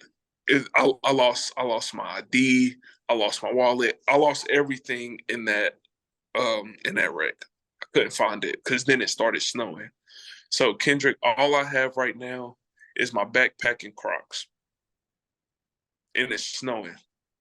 So I had to walk almost 3 miles to the nearest hotel in Crocs in the snow. Get to the hotel. They don't take cash because all I have on me as far as cash is $1,000. That's all I have. I had to show them a screenshot of my card number so they could type it into the system on my phone, man. Like it was bad. So like those 3 days were a very long 3 days. So my sister come and pick me up. I get to my apartment and like I got a massive headache. I don't want to do nothing. and I'm just trying to figure out what's next in life. Then I just so happen to be on Bumble. I just so happen to be on Bumble or whatever, and I met my now fiance Deja on there. Um, I was just telling her what my life was like, but I told her what I wanted her to hear. I was giving off this impression like that I had something going on, but I really didn't. And but I, I always say that God blessed me with an accident. God blessed me with the accident, because if that accident happened, I never would have met her. So um yeah, we we met January. No, the wreck happened January 16th. I met her January 18th. We hooked up. I should not be using that word. We got together January January 26th was, when I asked her to be my girlfriend and everything. Then, life just started changing like rapidly, tremendously. And I wasn't expecting it, because she held me accountable in ways I'd never been held accountable before. And she helped me a lot to really understand who I wanted to be and what it takes to get there, because I hit rock bottom, and now she's helping me to become the best version of myself. Her and her family, like a real support system, and that was something that I really didn't have in a healthy manner. In a healthy manner, because like with a lot of Black households, it's toxicity. So to know what love looks like, to know what it feels like, you know, um, and to have healthy conversations. She taught me all those things, and I will forever be grateful. And it's just funny, because like one year, like on our anniversary, our son came. So it's just like, wow, like you can't make this stuff up. I called it though. I was like, "Why'd she be born on our anniversary?" She was like, "No, he's gonna be born this day." I was like, sure enough, at 8:57, he was born on our anniversary, and I was just like, man, like, and now he's 1 years old. So Kendrick, like, life just moves very like, man. But I'm glad. Everything that I've been through life, like the Chowan, the A&Ts, and now just me being a Kendrick, I'm finally about to graduate. I'm finally about to get my bachelor's in psychology. But I'm not going to school for that. I just got accepted into grad school at Wake Forest for the School of Divinity. So, what I want to do with that, um, I want to be a sports chaplain, man. I've had a lot going on, and like you said, just trying to figure out what you really wanted to do in life. It really didn't hit me until this year. I was still trying to figure it out. Because I wanted to do something with psychology, but I was like, man, I don't think this is it. So, this past year, I went to go volunteer coach at Oak Grove. I'm wearing this stuff now, but Oak Grove, man, and I will forever be grateful for the coaching staff, the community there, the players. Like, they are amazing, and like seeing the ins and outs of like how coaching works, I was like, man, like this is amazing. But then I started to think, I'm like, do you want to do the schemes? Like, do you want to be like an actual coach? Or do you want to be someone who can help in a way that is beneficial for everyone? Because I've had players this year, like, just what I look for is just the appreciation. I don't look for nothing else. Like, the money will always be there, but man, I truly love helping people, because that's just who I am. And what I'm starting to understand now is my calling. You know, yeah, it's my calling. I had to go through all of that to finally understand, like, okay, I think this is what I want to do. It's hard for going on a rant again. No, you're absolutely fine, man. I honestly didn't know um, half of that, man, because you transferred after your freshman year, right? And I transferred after my sophomore, so you know, both of us on our own separate journeys. So Yeah, sometimes that happens. You know what I'm saying? You do your own thing, and um, you don't do it on purpose, but like when you're on your own journey, you kind of lose contact with certain people. You know what I'm yeah. saying? And you do it happens. But um, my last few questions for you is this, man. Coming from a guy that's married, right? No, no, no. I'm not married. I'm It not married. married just yet? Not yet. Nah, nah. Fiance? Yeah, fiance. Yeah. Okay, okay, cool. Um, with someone like that in your life, and for me, that's a single guy.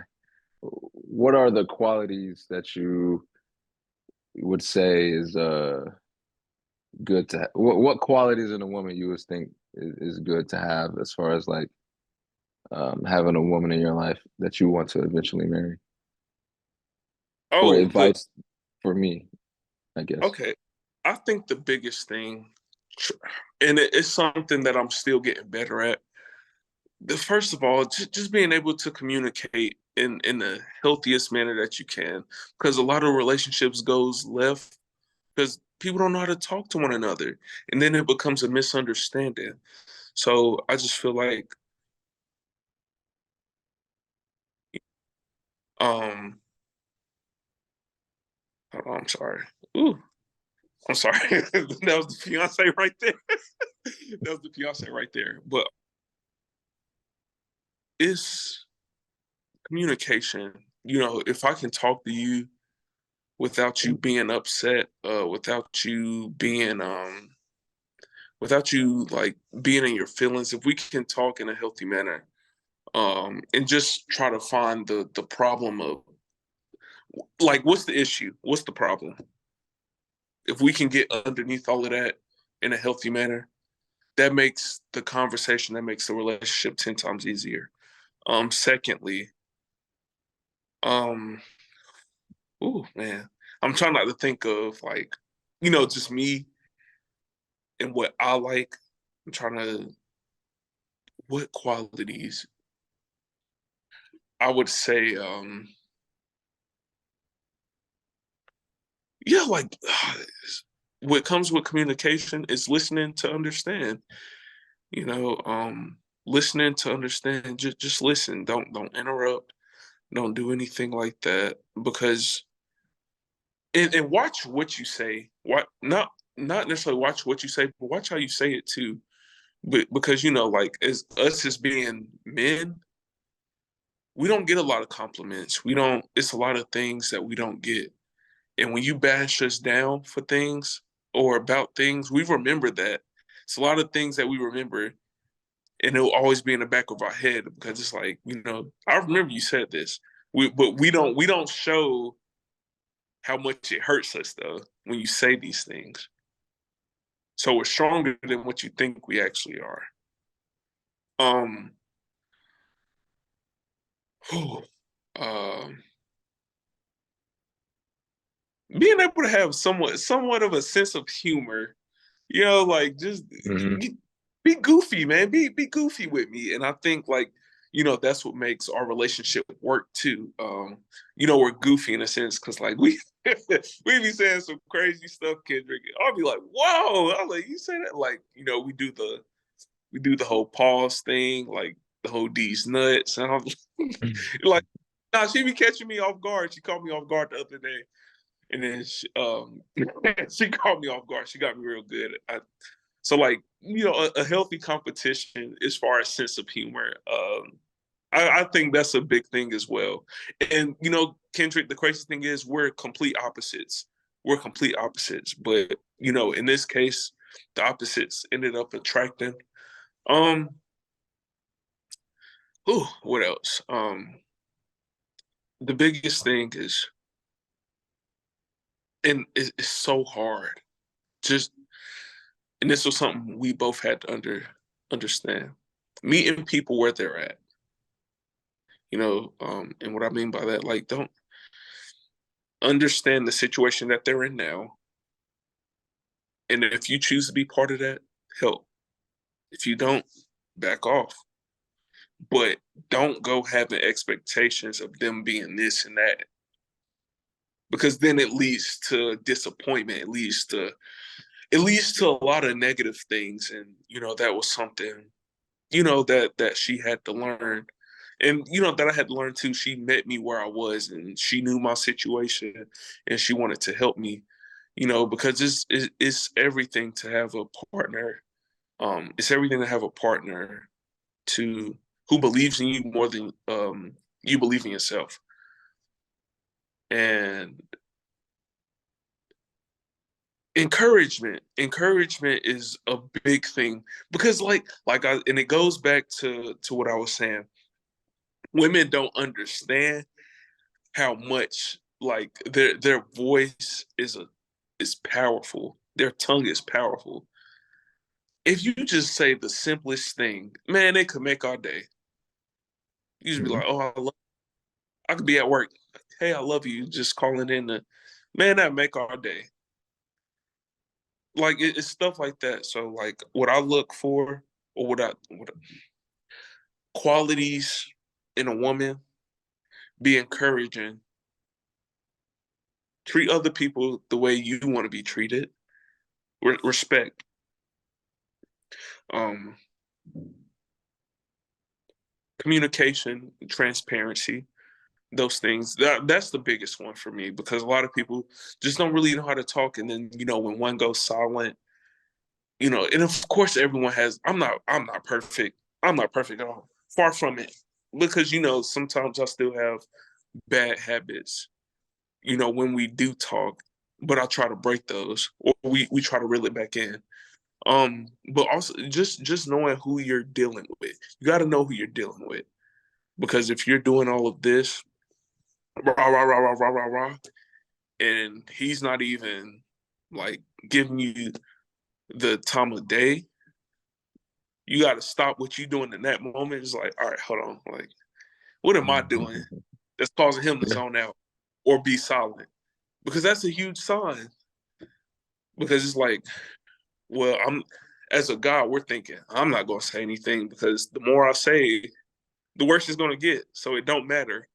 So um, you know, it's like, do you want to be right or do you want to be happy? It's almost like that. Do you want to be right or do you want to be happy? So it's hard, but you know, women, you know, have to understand that we don't want much, we don't need much. You know, just show us love and support, and it'll go a long way. I promise you, it'll go a long way. If they just understand that, if they just understand how simple our brain work, how simple we are, Mhm. to the relationship would be a lot easier. And it's funny because like I told my wife that I told my fiance that you know, guys, we really have the ability to literally like think about nothing. She was like, "That's impossible." I'm like, "No, it's not." She's like, "No, like how can you not think about nothing?" I'm like, "It's easy. I'm like we can just sit there and not have any thoughts." And you know, I was telling her like sometimes like when you just see me zoned out, like I'm not thinking about nothing. And you know, yeah, they just women just have to understand that like it's okay for us not to think about nothing. And Yeah. don't be overbearing. Okay, don't be overbearing with the. I almost look at this a security thing. I almost look at this as an insecurity thing. It's always looking for like, oh, like, do you love me? Like saying that 10 times a day, like that's gonna get annoying. It's like, oh Mhm. yes. But then when they have, it's like you mad at me because like it's a lot of things. It's a lot of things. But Yeah, yeah, I would have to say that. I would have to say that. definitely, man. That's something that I've not forced myself, but that's something that I've uh, tested myself to do is become more open-minded on Hmm. things. Because beforehand, I was one of those guys where, you know, not to feel like I'm like I know everything, but I feel like if someone didn't have the same mindset as me or didn't think the way I do or do what I do, or there's something wrong with them or something like that. You know what I'm saying? Like, or someone comes to me about something that they did or said. It's like, oh, why would you Hmm. do that? Why would you say that? Like, I wouldn't do that. I wouldn't say that. As if I'm the high almighty, you know what I'm saying? So, that's something that I've prided myself to do and be is more open-minded on things Hmm. and and step out of that Kendrick bubble and trying to look at it within Jelani's. Like, okay, Yeah, I get that. yeah. So I feel like that's a major thing within a relationship Hmm. because, you guys don't think alike. Yeah. You know what I'm saying? What you guys do or say isn't alike, but having that um understanding between each other is highly important. Um, Communication, like you said, I agree with you. I agree with your list. You know what I'm Hmm. saying? Communication and respecting boundaries is That, something. and I can't believe I left that out. Respecting boundaries, if in setting them. If you don't set it early in the relationship, it's not gonna be good because that was my I didn't set those boundaries. Now it's there, but it's like now it's just the what do we do? It's almost like a power trip. Like if you don't set those boundaries, man, you a lot of resentment may come, a lot of Yeah. things. And I think the biggest thing that I also left out while you were talking, it just kind of dawned on me. When those moments, when it's tough, when it's awkward, when it's silent, when it's those like heated arguments, that's the time to show love, to show that sense of humor. Like break that ice because you don't ever want to go to bed upset with your partner. You don't want to do that because that's a long Yeah. night. Then passive aggressive. Well, you should have talked to me. Well, I got to say something first. You the man. You need to do this. But why I got to do like it's stuff like that. So like in Yeah. those moments where it's really hot, go ahead and cool it off with a laugh. I don't know, like just in a loving manner, find a way to break that because it turns into something bigger than what it should really be. Yeah. And that's crazy because I was just talking to myself the other day about something where if you feel like you have to not change, but like slightly adjust who you are Hmm.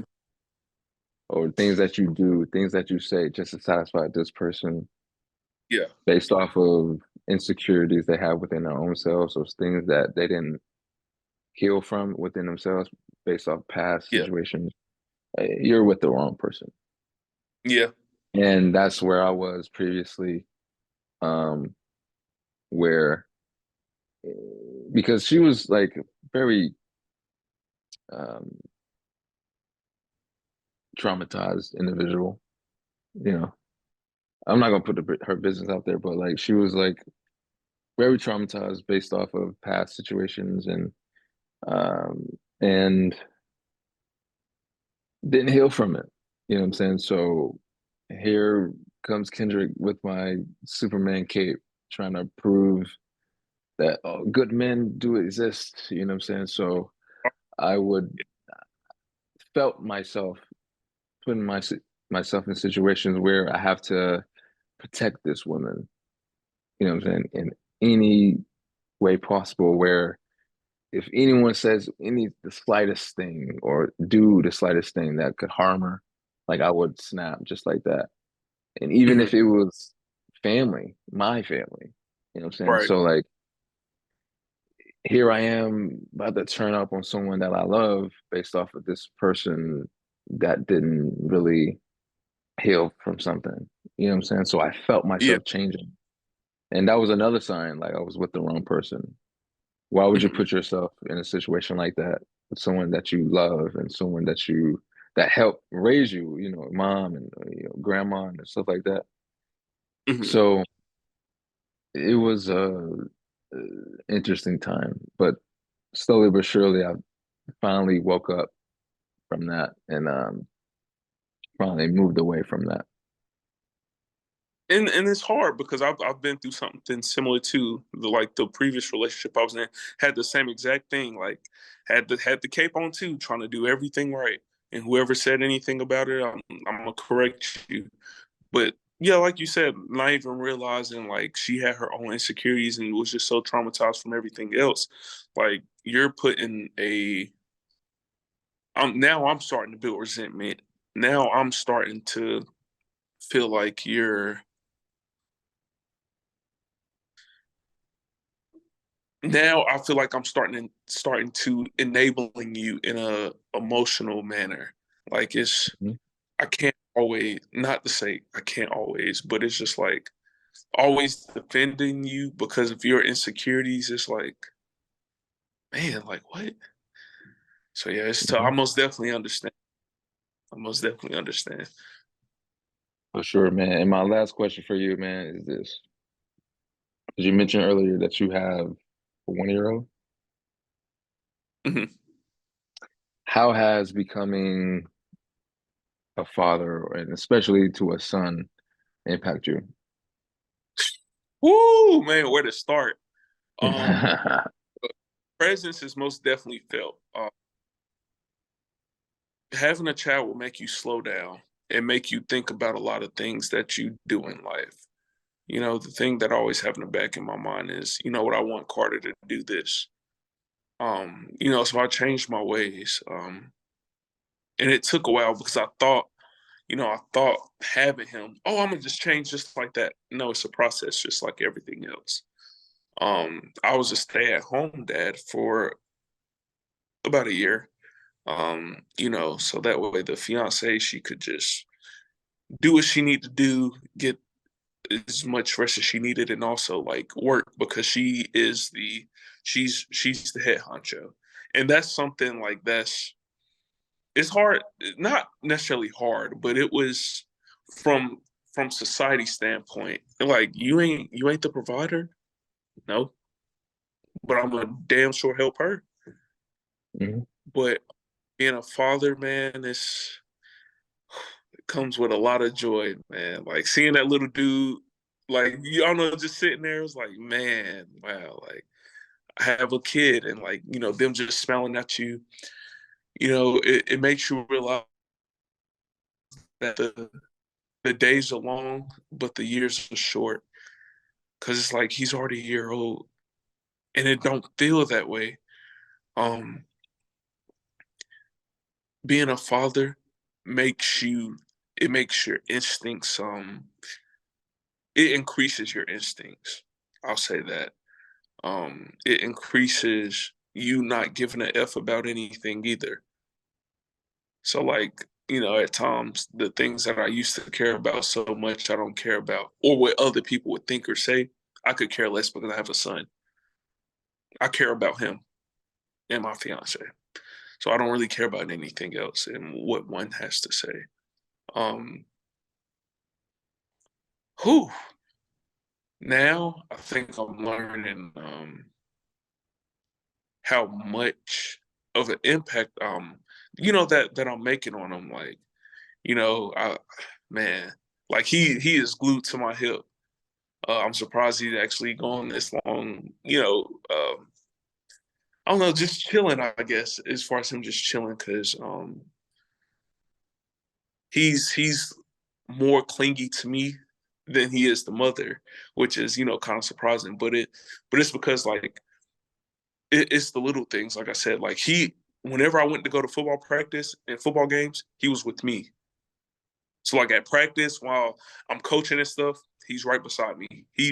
I got him in his little what you call it. He's always with me. Um, and see, but like that, like those are the moments that I live for. You know what I mean? Like just him being beside me, being by my side, like it makes me it makes me proud being a father because I know I'm doing the best that I can. To show him what love is like, to show him um how much we care for him, how much like you there's nothing like in this world that I wouldn't do for you. Um, he's shown me how much, life really matters. My own life. He makes me appreciate my life even more. Just seeing him wake up every morning, it's like, man, like, now I really get up, waking, thanking God every morning that I'm up. I get another day to be a father. I get another day to be a fiance. It's those things that matter to me the most. Yeah, even though kids can be a little annoying, but like I said, just seeing him, just growing up, it's like, man, like, I want to make sure I can be the best father I can be to you. Um, yeah, yeah, just having my little guy, man, everywhere I go. It was funny because before I left, he was about to start. Before I left to get ready for our interview, he was about to start crying. I was like, no, like it's okay. So like he's that attached to me. We try to break those things because we don't want it to be to a point where it's like, all right, like this is getting out of hand. But it's like being loving, being caring, like providing what you need. But at the same time, it's like, okay, like some point, you have to grow up without us. It's stuff like that. It's like we think along those lines because we don't want to build those bad habits of social anxiety, things like that. So like like I said, everywhere I go, he goes. Go to the chapel, he's coming with me. When you see him, you see me, no doubt about it. And he does a pretty good job. Outside the house, he does good with other people. So it's just like, okay, good. Like, this is nice to see. Yeah, being a father, man, I wouldn't trade it for anything. I would not trade it for anything. It's so fun, man. It's so fun, and just it's almost like I get my fiance and I we kind of get to relive our childhood moments or like stuff that we couldn't get. We give to him and like just watching him play with it, or we play with him. Man, it's so fun. It's so fun just playing with him. It's like wow. But yeah, man, being a father, Kendrick, when that time come, you're gonna be like, wow, this is serious. I remember being in the hospital. You wanna hold him? I almost fainted, man. They handed me to him. I about dropped.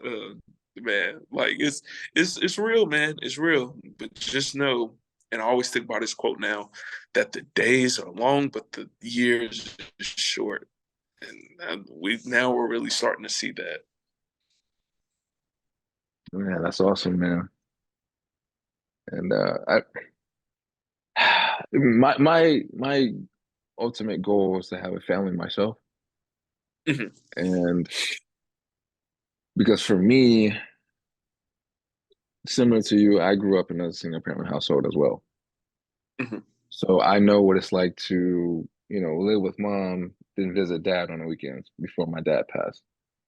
mhm. So I know what that's like. And to have, half siblings, you know what I'm saying? So I grew up around that environment, with, friends and family. So I've always been so adamant on having a family myself, having Yeah, a wife, having kids that has the same mom and dad, having yeah, that family environment. So I'm very not strict, but just like I said, I'm just very adamant on that. And You know what you if want. that's You want. yeah, and if you're not, and I tell women early, you know what I'm saying? Like, if that's not what you want, then what's the purpose? Why are Yeah. you here? Hmm. So, yeah, man, that's the goal for me. And I'm gonna be honest, like I used to be one of those that put an age on it. Oh, I gotta have this by this age, or this. Yeah. It all depends on you and if you're truly ready. You know what I'm saying? Yeah. And It's crazy, Kendra, because when you find that person, when you find that one, all that goes out the window. I promise you, all that goes out the window. Your goals change. Yeah, everything changed. Like you really become a sucker for love. It does, and when you find that person, you just know, man. You just know, and that's what it was. With my fiance and I. So Kendrick, like I know how good of a person you are. I know how good of a guy you are, man. So I'm looking forward to, whoever your next partner is, man. I hope that she is the one for you. I hope that you can build, I hope y'all two can build, a healthy relationship and bring in a child that, oh man, I know, man, I'm telling you, just parenthood is just amazing. Like it comes with its, trials and tribulations, but overall, man, it's such a beautiful thing. And, like I said, like you were saying, having the biggest thing is, man, like having both parents there. That's so huge. And like having half siblings, because I have three half siblings. So like I most definitely understand like having different dads. All of us have different dads, and it's like I most definitely understand where you're coming from, man. But I just really, I really hope that not hope. I'm speaking affirmations. That person is going to come into your life and give you the freshest breath of air you've ever received. So I'm speaking that into existence for you now because, like I said, I know how good of a guy you are, and I know, what you have to offer. All you want to do is just be loved. That's it. You don't ask for much. Look, just love me and treat me with respect. That's all. Mhm.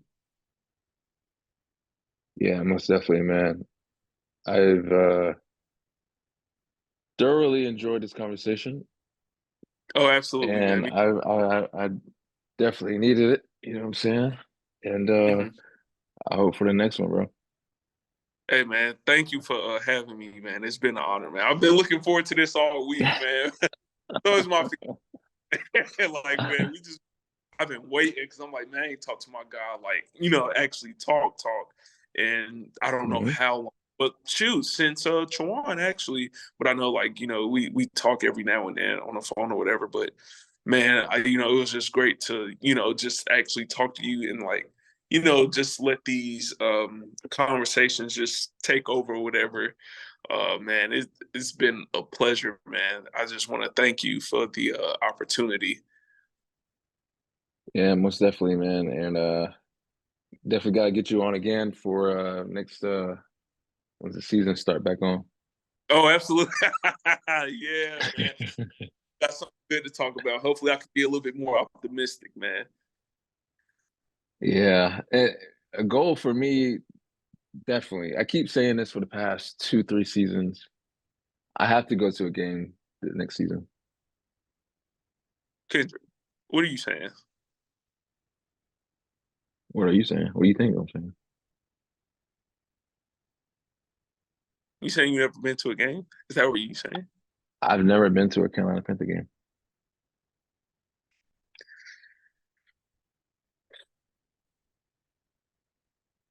Thank you for having me, Kendrick.